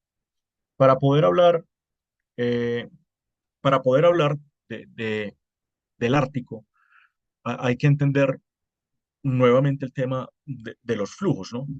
De cómo se mueven los flujos. Y aquí es muy importante entender, vamos a entender eh, por qué les digo que probablemente Estados Unidos es un país que no necesita, es decir, que no tiene históricamente una gran flota mercante, y es básicamente porque no la necesita, ¿no? Cuando uno ve un mapa de peso específico como esto, pues uno logra entender dónde está el centro de gravedad del comercio en el mundo. Esta es una muy interesante herramienta que tiene McKinsey, que se las recomiendo, que es el tema digamos, la inteligencia que tiene para los flujos comerciales. Y uno puede aquí hacer distintos tipos de ejercicio. Está para todos los bienes, está para algunos tipos de mercancía, grandes grupos de mercancías, y uno puede ver el flujo tanto de importaciones globales como de exportaciones globales. Y creo que no hay ninguna duda que el centro de gravedad de esto, pues obviamente es China, ¿no? Incluso el mapa lo muestra como el mainland, ¿no? Como la tierra principal, pues que uno diría es como el centro del movimiento y la esquina del movimiento. El gran exportador del mundo, el mundo siempre ha tenido un gran exportador y siempre ha tenido un gran importador. Si pensamos en la historia, China ha sido mucho más veces el gran exportador que Estados Unidos. Incluso podríamos decir que Estados Unidos probablemente fue por muy poco, alguna vez el gran exportador, realmente por muy poco, pero lo ha sido mucho más China. Y lo que sí es claro, muy claro, es que hoy el gran importador del mundo es Estados Unidos. El mayor exportador China, el mayor importador Estados Unidos. Cuando yo soy importador, yo lo que, digamos, esto es teorías del comercio internacional, ¿no? Lo que nos enseñaron en la universidad hace más de 20 años. Y es, si yo soy importador, yo lo que espero es que como yo necesito importar, alguien viene a mí a traerme aquello que yo necesito. Así funcionó digamos que la navegación nació por eso, por la necesidad de llevarle a otros aquello que necesitaba. Recuerden las túnicas de Heliogábalo, la seda para las túnicas de Heliogábalo. Alguien de China se las llevaba a Roma. Entonces, cuando yo soy el gran importador, yo realmente necesito una, una gran flota mercante. Eso en general lo ponen los exportadores y los países que necesitan vender sus productos fuera. Realmente Estados Unidos no solo no tiene una gran flota mercante, sino que además no la necesita. Ustedes pues ven el tema de los dueños, de los propietarios de flota en el mundo, pues Estados Unidos no aparece. Cuando usted ve el listado, el Alphaliner de navieras en el mundo, Estados Unidos no aparece. Realmente vuelve y juega, no es porque no hayan querido, sino porque realmente por el tema del tipo de economía que hay, pues no se necesita, no se necesita. Muy bien. Em, el triángulo comercial que se propone. Entonces, miren cómo los mapas empiezan a cambiar cómo la interpretación de los mapas empieza a cambiar.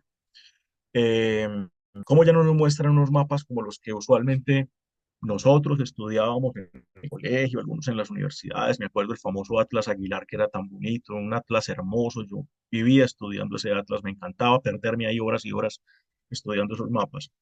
Eh, pero esto ha cambiado. Esto ha cambiado, entonces miren la interpretación de ahora. Digamos que uno podría pensar en un mundo más o menos, a mí me gusta pensar que tenemos un mundo tetrapolar, pero esto plantea un mundo más tripolar, ¿no? Tripolar. Digamos que un Estados Unidos con una hegemonía comercial muy importante, un China como digamos, protagonista muy importante, y, digamos, la Unión Europea todavía como un jugador, digamos, relevante. Mi visión es que la Unión Europea irá perdiendo poco a poco por un tema de desgaste natural del ejercicio de la Unión, ese protagonismo. Rusia podrá emerger de alguna forma, eh, digamos, como jugador regional importante, tal vez haciendo una especie de relevo a Europa. Eso, pues, digamos, es una proyección muy larga a futuro. Y eso también nos permite entender precisamente ese enfrentamiento actual entre Rusia y Europa. Es una pelea por quién puede ser un hegemón importante en esa región. Es decir, básicamente, si lo ponemos en términos de competencia, básicamente es quién podría eventualmente ser el tercer lugar, ¿no? Pero también hay un tema de una indicación que no aparece acá, y es que hay un país que viene haciendo su trabajo, más o menos, digamos, de manera relativamente callada, pero que será muy importante en unos 25 años hacia adelante, y es India. Es muy probable que incluso India en algún momento entre 2035 y 2050 incluso superen muchos indicadores a China. Ya lo hizo en población. Eh, Eso es bastante probable. Entonces tendríamos un mundo tetrapolar, un mundo de tres, cuatro, tal vez cinco jugadores importantes. Y esa es precisamente la pelea que hay que entender, porque cuando ya no hay uno, ¿cierto? Ya no es uno solo el que toma las grandes decisiones, las decisiones importantes. Y eso duele. Perder esa hegemonía, eso es muy doloroso. Y alguien tiene que pagar de alguna forma ese dolor. Vamos a hablar un poco eh, de lo que hemos llamado como el X-Shoring, ¿no? Que es todo este tema de las nuevas formas de hacer comercio en el mundo. Esta es una que a mí particularmente me parece que es la tendencia del X-Shoring más importante y más pesada ahora, que es la del Friendshoring, ¿no? De la del amiguismo, como lo llaman en España. y creo que es importante. Este mapa nos da una clave bien interesante. Quiero recalcar esta zona que voy a pintar acá, que le hemos llamado Altasia. Aparte, les recomiendo además, si todavía no siguen a esta gente, síganlos por favor, son unos muchachitos, que son muy jovencitos, pero son supremamente pilosos, muy pilos. Son españoles, se llaman El Orden Mundial. Me encanta todo lo que ellos hacen a nivel de podcast, de transmisiones, de eh, streaming, todo lo que hacen es fantástico. Tienen algunas cosas desde lo conceptual que obviamente son muchachos jóvenes que están agarrando un montón de experiencia. Pero eso no hace menor el ejercicio, lo hacen demasiado bien, son muy buenos y para quien quiere empezar a darse el gusto de aprender de geopolítica a estas nuevas generaciones, creo que no hay un mejor producto que algo como eso que estos chicos hacen, el orden mundial. Así que les recomiendo que lo sigan. Ellos plantean Altasia, ¿no? Altasia. Bueno, digamos, no lo plantean ellos rescatan el concepto de Altasia, que es muy importante. Y Altasia es toda esta zona del sudeste asiático que aunque pelea, digamos, usualmente con China, recibe muy bien las instrucciones y la inversión de China. Es interesante ese juego entre ellos. Y creo que esta foto nos permite entender eh, la foto que yo he dicho que es como el nuevo Moisés del mundo moderno. El Moisés del nuevo mundo moderno es que, no sé si lo recuerdan, en el Liberation Day, cuando el 2 de abril, cuando Trump sale a hablar y dice, oye, estos son los nuevos aranceles, no sé si recuerdan la foto, si lo vieron, saca unas tablas, muy, muy como las tablas de los mandamientos, unas tablas grandes, exageradas, grandes, en donde estaban los aranceles por país. Y de inmediato causó curiosidad cosas como, por ejemplo, Vietnam, 46% de arancel. Pero yo buscaba a Rusia y no lo veía. Vietnam 46 y Rusia 0. Entonces volví a la idea de Altasia. Y yo dije, no, algo tengo que encontrar que me ayude a explicar el fenómeno. Y afortunadamente estos chicos del orden mundial no nos defraudaron pues volvieron a recuperar este concepto interesante de Altasia. Entonces, básicamente, claro, pues obviamente esos aranceles de 46 para Vietnam es porque una enorme cantidad de producción china, no solo China, sino de más muchas partes del mundo, pero esencialmente China, se empieza a deslocalizar y se va a este lugar. Entonces el producto chino no necesariamente hoy viene de China, sino que viene de otras partes en el mundo. Y en el mundo que sigue, en el mundo de pasado mañana, eso es muy probable que sea África quien tome ese lugar o que se lo alterne con esto que llamamos Altasia. Eso será lo que pueda llegar a pasar. Y eso no es necesariamente malo. A mí me parece que todo lo contrario, me parece que es increíblemente bueno en la visión de nosotros porque mantiene a esto que llamamos el sur-sur activo y presente en el mundo. Fantástico, es la manera de no desaparecer en el escenario mundial. Así que yo celebro que estas cosas estén pasando. Es decir, todo me indica que es positivo para el sur-sur. Cuando hablo del sur-sur, recuerden, es todo ese mundo que hay como entre el Ecuador, ¿no? Todo eso que está en el Ecuador hacia abajo, ese es el sur-sur que yo creo que es importante para nosotros. Bueno, saquen del sur-sur Australia, obviamente que está en el sur, pero no hace parte del concepto geopolítico del sur-sur. Muy bien. Entonces, en ese tema de las nuevas rutas, pues surge una cosa bien interesante, que es el concepto del BRI. A mí me gusta más el concepto anterior, digamos, el nombre que tenía esto antes, que era el OBOR, el OBOR, que era One Belt, One Road, porque creo que da mucha más idea de esto que estamos viendo en estos mapas. Pero ahora le han llamado el BRI, que es el Belt and Road Initiative, ¿no? Como la iniciativa de la franja y la ruta. A mí el concepto de franja me parece que no está correcto en español porque no nos da como la idea, ¿no? Es belt, o sea, que es un cinturón, o sea, que sería como la iniciativa del cinturón y la ruta. Creo que es más correcto para que no nos perdamos. Eh, y bueno, lo que ustedes tienen en pantalla es el diseño de nuevas rutas. O sea, miren, por ejemplo, un país como África, ya con esa cantidad enorme de barcos que hay puestos acá, entiendan que eso es actividad portuaria lo que están viendo ahí. verdaderamente hay un cinturón. No todos los corredores, esos corredores que yo llamo corredores opacos, que ven como difuminados ahí, son corredores que se están empezando a activar.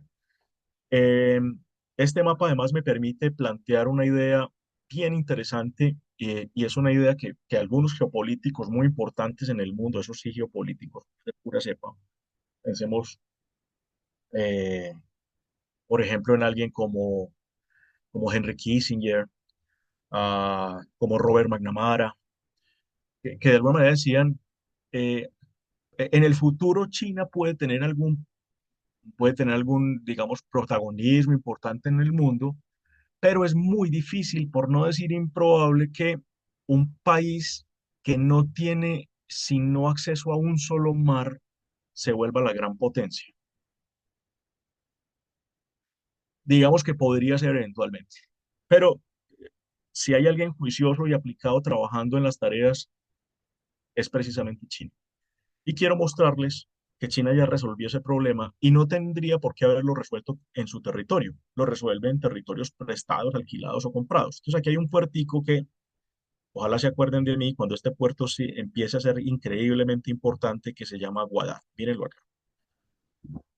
Este es un nuevo punto, es un nuevo nodo logístico muy, muy increíblemente importante en el mundo de hoy, que no estamos viendo, no estamos mirando. Si quieren que lo pongamos en perspectiva, Guadar es a esta zona lo que Chancay se está convirtiendo para el Pacífico Sur de Sudamérica.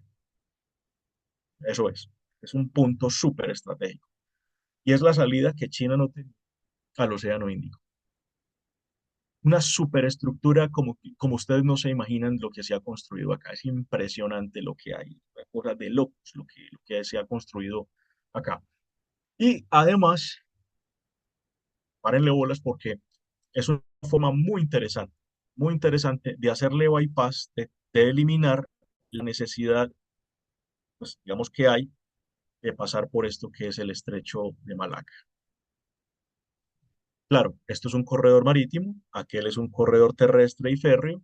Nunca podríamos comparar modalmente esas dos capacidades. Sería necio hacer eso. Es muy necio querer comparar la capacidad que yo tengo para mover mercancía por buques versus trenes y camiones. Estaría loco, pero sí es un paso alternativo muy importante. Y que con los flujos digamos, con los flujos logísticos que puede montar China, eventualmente podría ser un plan B o C bien interesante a esto que hay acá. Es decir, China ya tiene formas de ir desactivando esa necesidad tan grande que tiene este chocón que vemos ahí. Tomará años, tomará tiempo hacer esto, pero eso es lo que irá pasando. Y mientras tanto, recuerden que seguimos trabajando en la activación de las rutas del norte, ¿no? Bien interesante eso. Vuelvo a la geopolítica en forma de friendshoring. Esto que ven acá es eh, el BRI. Hace unos meses, yo recuerdo que incluso que estaba justo ese día, estaba en un evento, estábamos hablando de esto, y alguien al terminar el evento me dijo, usted estaba arriba cuando esta noticia la estaban publicando, o sea, ¿cómo hizo para darse cuenta si estaba hablando allá? Y era básicamente que una persona que era la canciller de ese momento de Colombia decía que Colombia había adherido con interés a la iniciativa de la franja y de la ruta. Yo estaba hablando de eso cuando estaba ya presentado. Era porque veíamos obviamente las señales. Mostrarles que este tema de la franja y la ruta, lo que ven pintado, los colores cambian porque digamos que la convención es el año. A medida que va cambiando el año, pues van viendo los colores acá. Pero todo lo que está hoy pintado en este mapa del mundo es países que han adherido a la iniciativa de la franja y de la ruta a través de un MOU, a través de un memorando de entendimiento.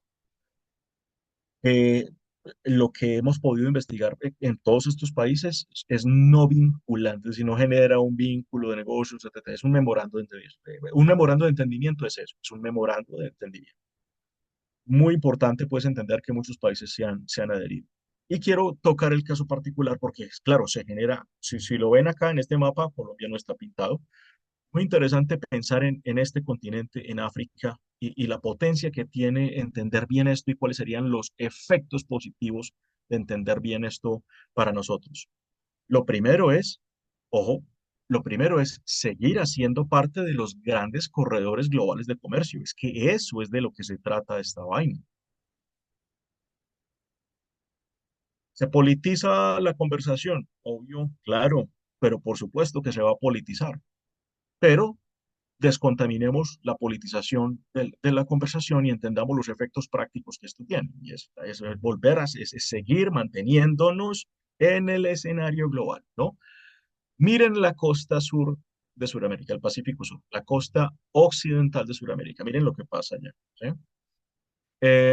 Bien interesante esto. África, pongo África de ejemplo, vamos a subrayarlo por acá, arriba está en el mapa. África tiene 54 países y ahí dice que tiene 53 metidos en la franja y la ruta. Eh, Como yo más o menos conozco los mapitas, yo digo, qué curioso, 53. Eh, pero África tiene 54. Hasta donde yo entiendo, con la separación de Sudán en Sudán del Sur y Sudán, son 54. Entonces me meto a estudiar un poquitico y me doy cuenta que es que hay un país africano que no se ha adherido, es el último que falta, se llama Eswatini, lo que antes se llamaba Suazilandia. No, qué interesante. Y básicamente el tema es, no entra porque está resolviendo una guerra civil muy compleja adentro. Entonces hablaron con China y dijeron, China, estamos en este cuento. Cuando resolvamos, si es que esto se resuelve, pues creo que básicamente vamos a adherir a esto. China le dice, tranquilos, esté tranquila, que yo afán, no, ¿cierto? Eh, Resuelvan sus problemas y bienvenidos siempre acá. Todo el continente está metido en eso. Dos países solo se han retirado de que firmaron, uno Italia y el segundo Panamá. El segundo Panamá, vieron además por qué se retira Panamá, hay un cerco geopolítico de parte de la administración Trump, mandan al secretario Marco Rubio a que hable en Panamá y diga que es el colmo que Panamá esté vendiendo el canal a los chinos. Eso pues necesitaríamos otra sesión como estas para poder explicar en profundidad que eso no es correcto, pero esa geopolítica es muy pesada y se utiliza teoría del miedo, de la política del miedo, porque Panamá tiene muy fresco lo que le ocurre en 1989, Operación Justa Causa o Causa Justa, es cuando invaden a Panamá y se llevan preso, obviamente con todos los delitos probados, al general Manuel Antonio Noriega, que era el presidente de Panamá en ese tiempo. Digo presidente, pues, para no decir dictador. Em, Eso está muy fresco en Panamá. Entonces, el miedo tiene un papel importante en Panamá, se retira Panamá y se retira Italia. De todo esto que ven acá de 150 países, son los dos que se han retirado de esto. Considero yo que es indetenible, es una iniciativa indetenible en la que China juega la guerra como sabe jugarla y es comercialmente. Entonces, son guerras que China gana sin disparar un solo tiro. Y eso es importante entenderlo. Creo que Estados Unidos lo termina entendiendo como lo tiene que entender y por eso monta también una respuesta comercial a una guerra que es marcadamente comercial. Muy bien. Hablábamos del Ártico. Entonces, en el Ártico, básicamente, esto es lo que empezamos a ver. Voy a acelerar un poquitico para poder dejar un espacio de preguntas. Y estas son como las dos rutas importantes que vemos en el Ártico. Vamos a mostrar algún otro mapita para entenderlo mejor. ¿Qué ocurre? Esto que es el mapita que les mostraba ahora, en donde podríamos juntar todos los mercados importantes del mundo en un escenario más pequeño, la línea que ven punteada ahí es el círculo polar ártico. Hoy, de alguna forma, no es tan probable que podamos hacerlo a gran escala, aunque ya en este mes, septiembre, ya una línea china empezó a pues inauguró sus servicios que se harán más o menos uno cada semana o uno cada 2 semanas. Van a empezar, digamos, ya tienen una flota de cerca de 15 barcos que van a empezar a mover por acá normalmente todo el tiempo, se van a mover, una operación en la que van a ir aprendiendo. Y llevan aprendiendo además más o menos desde el año 2012, cuando una expedición que se llama el Sulong logró hacer el cruce por el círculo polar ártico hasta llegar a aguas de Países Bajos en un invierno particularmente complejo como fue ese del año 2012. Es decir, sobre esto ya se viene haciendo trabajo hace ya un tiempo. Em, Bien interesante entender esto también, que es la cuestión del clima, ¿no? Cómo se entiende el clima. Y es que, claro, el clima tiene un efecto. a quienes les gusta y a quienes les interesa este tema de las rutas, cuando digo los intereses es, o sea, tanto a la geoeconomía, a las corporaciones, como a los gobiernos, pues les interesa esto y quieren hacer la tarea para que esto ocurra. Básicamente lo que están viendo es el deshielo en el Polo Norte eh, y las proyecciones de lo que esto ocurrirá en la región del Ártico en el año 2011, 2100, o sea, es decir, a fines de este siglo, principios del próximo, seguramente ya no vamos a estar acá, creo yo. Pero yo creo que esto pasará. Seguramente nuestros descendientes tendrán forma de comprobar que esto efectivamente sí ocurrió como estaba previsto. Y esto es muy importante porque al derretirse la banquisa, que es este hielo del casquete polar ártico, pues obviamente quedan todas las rutas disponibles. Pero no es solo un asunto de rutas, y aquí quiero ser, digamos, muy juicioso en que me entiendan, que por aquí no solo es un tema para pasar barcos, sino que es un tema para aprovechar el enorme recurso estratégico que hay en esta zona. Es, yo le digo que este es el de uno del mundo desarrollado. Es cerquita, tiene todos los producticos que yo necesito y es relativamente barato. Es el de uno, es eso. Y por eso todo el mundo de alguna forma quiere estar ahí. Esto seguramente pasará.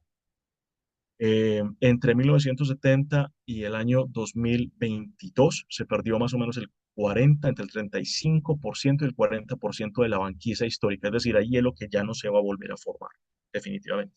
Claro, esto en verano se derrite, en invierno se vuelve a congelar, pero el tamaño que se vuelve a congelar cada vez es más poco y se ha perdido en unos 45 años, se ha perdido cerca del 40%. Es muy importante entender esto. Recuerden, Trump recién elegido esta vez, su hijo mayor va a Groenlandia, visita Groenlandia, dice, queremos comprar esto. Trump dice, venga, ¿por qué no nos venden esta vaina? Queremos comprar esto. Realmente es interesante entender, Estados Unidos, esto que están viendo acá, la base Thule, es una base americana que está ahí desde la Segunda Guerra Mundial. Es decir, los gringos están en Groenlandia hace muchísimos años. Desde la Segunda Guerra Mundial tienen esa base grande, además. Por eso llega tan rápido. El tipo se monta en un avión en Estados Unidos y llega rapidito porque llega a su base militar que tiene en Groenlandia. Y básicamente lo que dice es que queremos comprar todo esto. Claro, miren las convenciones, miren los minerales, todos los minerales que hay acá. Entonces, es hermoso desde el punto de vista de la geopolítica, de los recursos estratégicos, porque aquí hay de todo lo que necesitamos. Entonces, es muy atractivo tener esto, pero no es solo Groenlandia. Entonces, también porque queremos Groenlandia, pero también Canadá. Y el mapa vuelve y juega, aunque lo que hemos dicho, ¿no? Los mapas no son el territorio, pero son una representación del territorio. No podría decir que lo que hay en el mundo es de esta línea amarilla que estoy construyendo hacia la derecha. Esto es más o menos lo que existe realmente hoy. Y pensemos en esto rojo que hay. Entonces, ¿quién es el gran líder del Ártico hoy? Sin lugar a dudas, geopolítica y geoeconómicamente, el dueño del Ártico hoy es Rusia. Entonces, cuando yo veo las tablas de los aranceles y no veo a Rusia, yo digo, ah, ok, empiezan a aparecer ciertas llavecitas por ahí. Hoy Estados Unidos que tiene en el Ártico, lo que es real es que tiene este territorio, que aquí dice USA, que es el estado de Alaska, es el estado más grande de la Unión Americana, que además compraron por 7 milloncitos de dólares a final del siglo XIX. Entre otras, la historia es bien interesante, ¿no? Porque el senador que promueve esta compra de territorio a Rusia prácticamente se salvó de la horca por un pelo, ¿no? Imagínense. O sea, lo que es la interpretación de las señales a través de la historia. Sí, lo que tienen que ver es que, por ejemplo, si Estados Unidos logra lo que le ha dicho a Canadá y es que, hombre, ustedes deberían ser el Estado 51 de nosotros. ¿Qué afán tienen ustedes de ser un país independiente? ¿Qué bobada? Únanse a nosotros, ¿no? Entonces, mire lo que ganaría la presencia en el Ártico y si compra Groenlandia, mire la presencia que ganaría en el Ártico. Aparecieron las llaves. Todo está claro. Es generar un equilibrio hegemónico acá. Y pongan como tercero de este juego importante, aunque no se ve en el mapa, a China. Eso es lo que se discute a futuro. Ese es lo que yo digo que es el presente futuro y eso es lo que yo comentaba hace 10 años cuando les mostré esa foto que me decían ¿sí? Yo no sabía que Trump iba a ganar 2 veces la presidencia, pero tenía señales claras de por dónde iban los tiros acá, ¿sí? Más o menos. Bien, voy a ir un poco adelante. Esto que me parece también bien importante. El mundo sufre muchas tensiones, lo decíamos ahora, un mundo muy tensionado, muy increíblemente tensionado, mucha tensión, mucho, por todas partes. Hay escenarios que nosotros naturalmente no vemos. Hay escenarios que tenemos distancia cultural con ellos, tenemos distancia geográfica, claramente, tenemos distancia idiomática, claramente, y tenemos distancia ideológica, claramente. Y eso hace que probablemente no estemos tan enterados de cosas que pasan. Me gusta este mapa, que es un mapa de Lloyd's Register, que están en Londres, ¿sí? Y esta gente hace una interpretación de lo que será el comercio mundial en los próximos 5 años, hacia 2030. Y también es un mapa de peso. Entonces, bien interesante porque lo que estamos viendo acá, digamos, en esa gran franja amarilla que ven ahí, en ese gran óvalo amarillo que ven ahí, es el comercio intra-Far East, es el comercio que más crece.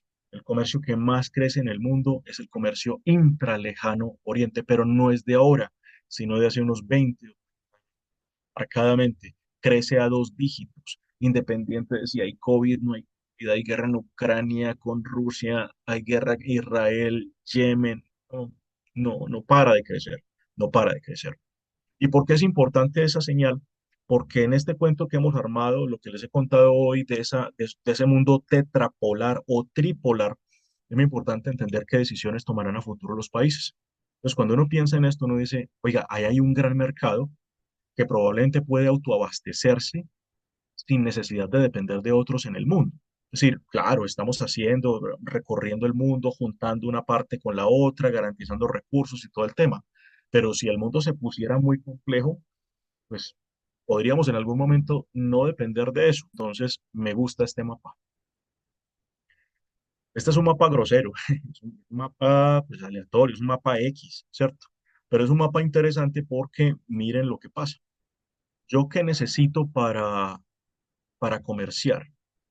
Para comerciar internacionalmente, va a sonar muy obvio, pero yo necesito una cosa, un mercado.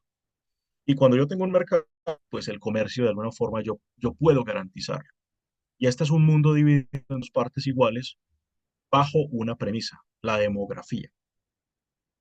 La parte amarilla del mapa tiene 4.000 millones de habitantes el mundo de hoy y la parte roja tiene 4.000 millones de habitantes el mundo de hoy. Con lo cual uno podría decir que yo básicamente puedo atender todo lo que atiendo hoy, pero más corto, más en chiquito, más nosotros, más acá, más una cosa muy junta, muy integrada, con todos los problemas que hay ahí, porque hay una cantidad enorme de problemas ahí. Pero cuando les digo, cuando la geoeconomía se superpone, la geopolítica, en mi visión, termina haciendo caso. Entonces, esto es un tema probable hacia el futuro. ¿Cómo podremos dividir grandes mercados en el mundo? Eso a nosotros no nos convendría como región. Por eso les digo que la otra visión es la que creo que nos conviene y es hacerle caso a esa nueva visión de integrar a través de infraestructuras el mundo. Pues esto ya les mostré esto un poco, y aquí está mucho más explicado el movimiento de Estados Unidos, lo que quiere hacer para poder tener, digamos, algún nivel de protagonismo en el Ártico y lograr de alguna forma hacerle contrapeso a lo primero que ven que es todo el tema del Belt and Road Initiative. Son iniciativas que lo que intentan es una contener a la otra, ¿cierto? Detener un poco el avance de la otra. China más hacia el mundo sur-sur, hacia ese sur global, Estados Unidos muy enfocado en encontrar soluciones arriba, pero China también trabajando para eso, o sea, simultáneamente en las dos cosas. Esto es, eh, esto es una forma de entender realmente la actualidad de lo que está pasando, de lo que está pasando acá, ¿no? El BRI como una forma bien interesante de entender. Mire que ya cruzamos el Pacífico, ¿no? Pues ya cruzamos el Pacífico y ya hay una banderita, ya hay un pincito ahí en Chancay y también hay un pincito que pasa por Panamá. Realmente falta muy poco para poder cerrar ese cinturón, ¿no? O sea, ya casi que llegamos a la chapa del cinturón para poderlo cerrar.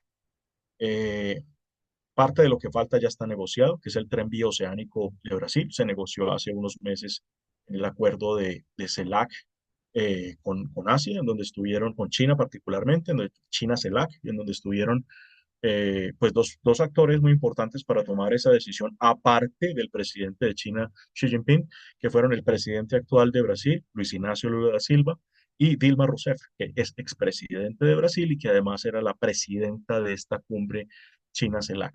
Ya firmaron ahí que eso viene, que viene muy bien, ¿no? Eso es un proyecto de hace muchísimos años, años 60 tal vez, pero que ahora tiene los jugadores que necesita para poderlo hacer. Básicamente, ¿qué se necesita para cerrar completo el corredor del mundo? Del mundo. Básicamente lo que se necesita es una gran red. Ya vieron en África todo lo que pasa. Y ahora lo que se necesita es dotar una red de conexión muy interesante entre la costa occidental de África y la costa este de Sudamérica, es decir, Brasil con África Occidental, básicamente, inicialmente. Eso va a pasar en los próximos años. No me cabe duda de que así va a ser. Muy bien. Para cerrar un poco esto, básicamente entonces lo que decimos es que este señor que es Eftimios Mitropoulos, que fue un exsecretario general de la IMO, decía que sin transporte marítimo la mitad del mundo se congelaría y la otra mitad del mundo se moriría de hambre. Con esto entonces he terminado. Quisiera dar paso a preguntas si las hay. Y nuevamente agradecerle a Claudia y pues a todas, a Sandra también, a Daniela, que estuvieron siempre muy pendientes de que pudiéramos hacer esto muy bien, esperando que sea el agrado, agradeciéndoles nuevamente la paciencia, aguantarse todo este cantidad de cosas que contamos acá, que seguramente alguno se mareó un poquito, no es tan fácil de digerir, pero pienso que hay elementos importantes acá y cada uno recogerá aquello que le puede servir. De nuevo, muchas gracias. Para mí es un honor estar nuevamente acá por segunda vez invitado por Claudia para este espacio tan importante para las Américas, para Latinoamérica en este caso. Así que, de nuevo, Claudia, mil gracias. Ricardo, gracias a ti por toda esta ilustración que nos das. Yo creo que ha sido maravilloso todo el contexto que nos das desde el pasado hasta la realidad. Y hay una y hay una muy buena intervención. Yo me quiero quedar con una reflexión, Ajá, Ricardo, el interés de China sobre Latinoamérica. ¿Qué nos puedes decir al respecto? total. Es una discusión larga, pero creo que es bien interesante, ¿no? O sea, mira todo lo que yo decía ahora, todo lo que generó este tema de firmar el BRI, porque creo que hay narrativas que no nos podemos tragar tan entero, Claudia. Y es, yo vi importantes actores en Colombia diciendo, eso es inconveniente porque nuestro gran socio es Estados Unidos. Y la pregunta mía, y es que, ¿quién ha dicho que es que vamos a abandonar a Estados Unidos? Es que no es cambiar una cosa por la otra, es que son las dos cosas al tiempo. Y tenemos grandes ejemplos en la región, Brasil, Perú y Chile, con balanzas superavitarias con China. Chile además desde los 90, ¿no? Pero claro, inmediatamente su segundo socio es Estados Unidos, es decir, es China-Estados Unidos, es ese entendimiento. Además, todos los que acabo de nombrar, tanto Perú como Chile, como Brasil, con una desventaja que para nosotros es una enorme ventaja, y es que nosotros tenemos agua en los dos océanos, y ninguno de ellos tiene esa ventaja. Y nosotros no la vemos, Claudia. Entonces, ¿qué sí digo yo que hay que hacer? Que es pendiente, que tú sabes que yo vengo con esta laraca desde hace muchísimos años y es, tenemos que voltear la mirada al Pacífico colombiano. El Pacífico no puede estar colapsado, Claudia. O sea, no podemos permitir que no explotemos ese Pacífico, ¿sí? Créeme, a mí me da un sentimiento más o menos parecido a la rabia. Yo ya intento que no me dé rabia. Creo que no tiene mucho sentido que nos dé rabia, pero es algo parecido a la rabia. Cuando escucho a gente importante decir que no va a pasar nada porque Perú abrió Chancay, ¿cómo no va a pasar nada? Si es que es la cuarta naviera del mundo abriendo una super infraestructura logística que va a ser la primera, además de tres que van a pasar allá.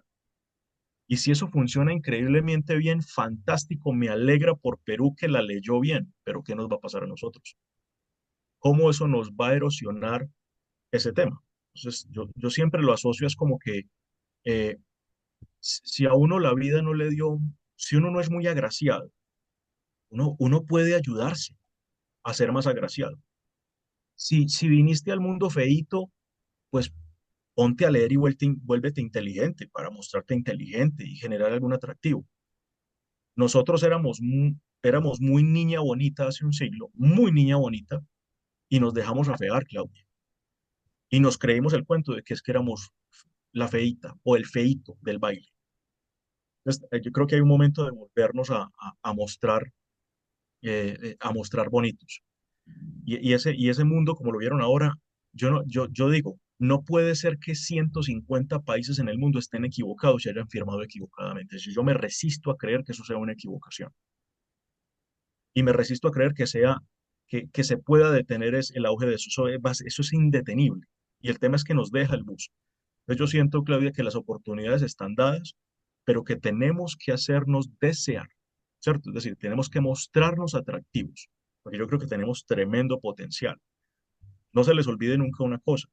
En este subcontinente que tenemos, que es Sudamérica, no solo tenemos esa potencia que les dije ahora, y es que tenemos dos océanos, tenemos el acceso a los dos océanos, sino que además que lo que les dije ahora, ¿qué se necesita para comerciar? Un mercado. Y Colombia es el segundo mercado más grande de Sudamérica, después de Brasil. Y el tercero de toda Latinoamérica, después de México y de Brasil. Eso somos. Miércoles somos supremamente atractivos, pero a veces no nos la creemos. Y hay situaciones, Claudia, que hay que resolver adentro. O sea, en el interno hay cosas que hay que resolver.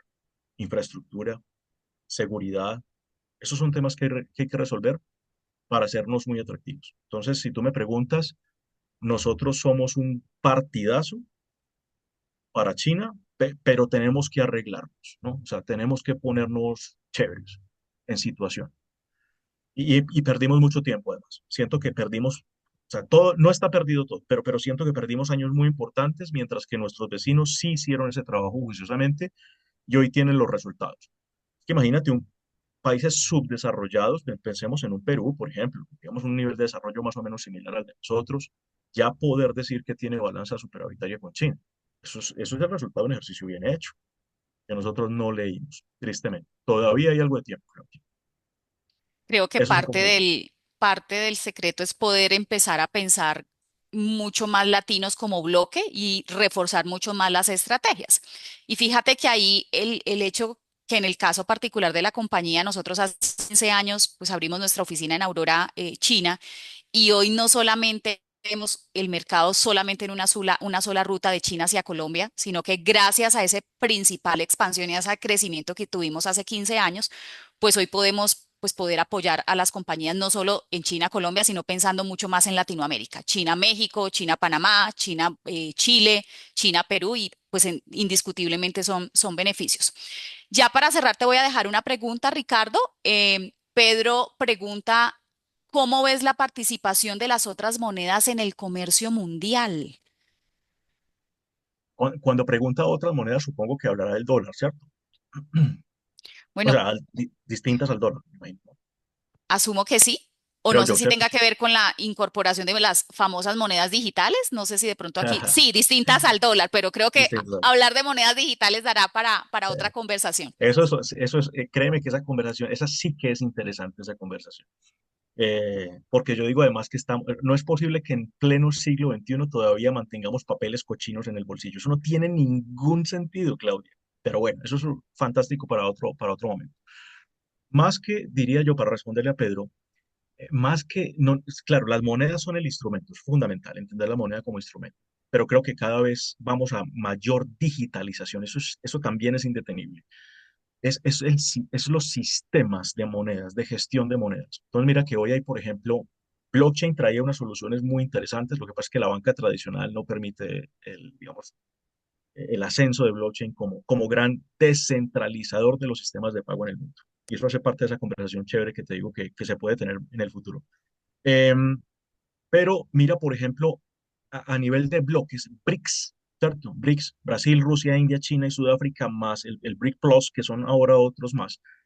Ellos han desarrollado, que lo desarrolló en gran parte lo desarrolló Rusia, un sistema alternativo con el que nosotros hemos pagado 25 años las operaciones, Claudia, que es el famoso sistema SWIFT. ¿Te acuerdas? El código SWIFT, las cuentas ABA y todo eso.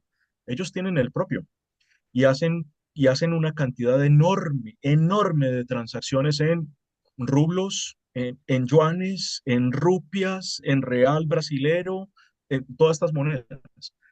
Ya sabemos a quién no le gusta que eso pase, porque es no usar la moneda de cambio en el mundo. Entonces, para mí, si se partiera el mundo hoy en dos partes importantes, yo diría que hay una parte del mundo que está aprendiendo que se puede hacer transacciones grandes de volumen, de bloques grandes. Recordemos que BRICS es fácilmente el 40% de la población mundial hoy, el 25% del PIB mundial hoy, y eso no es despreciable. O sea, esos son trillones de dólares que hoy se están comerciando en otras monedas. El concepto de bloque y de avance también tiene que ver con eso, porque a mí me parece que la pregunta de Pedro es muy profunda, porque la logística, si uno la entiende bien por definición, la logística no es solo flujo físico, la logística tiene flujo de efectivo y flujo de información. Y si tú eres muy potente en flujo físico, pero no dotas al flujo de efectivo, pues, o el camino para el flujo de efectivo, estás haciéndolo incompleto. Y yo creo que esta gente pensó muy bien en eso. O sea, BRICS está pensado también como un sistema alternativo para uso de otras monedas inicialmente entre el grupo. Además, Claudia, lo que he podido ver es que los márgenes los márgenes de intermediación allí son increíblemente baratos. O sea, cuando tú, por ejemplo, piensas en un Telex para hacer un giro de una operación en SWIFT, que vale varios dólares. Esta vaina es de centavos de dólar, Claudia. Entonces hay una ventaja competitiva de usar estos nuevos sistemas, ¿no? Claro, habrá desconfianza, es decir, todo lo que implica entender un nuevo sistema. Pero para mí, digamos, hay un auge de moneda muy interesante. Y definitivamente estos son los primeros pasitos para una moneda única digital. Eso sí lo tengo claro. Hacia allá creo que vamos. Ujú. Bueno, yo creo que ya no nos quedan más preguntas para ir dando el cierre. Muchísimas gracias a todos los que se conectaron. Creo que también hubo algunas personas que por un tema de capacidad no pudieron alcanzar a ingresar. Para esas personas y para todos estaríamos enviándoles la grabación. Y bueno, bienvenidos siempre a nuestros nuevos espacios de conversación para pues, poder seguir reforzando el conocimiento de cara a tomar mejores decisiones y acompañarlos en este camino. Gracias, Ricardo. Gracias a todos los que se conectaron. Y bueno, juntos hacemos mucho, mucho más por la Latinoamérica que queremos. Que tengan una excelente jornada. Así Richie. es. A ti, muchas gracias.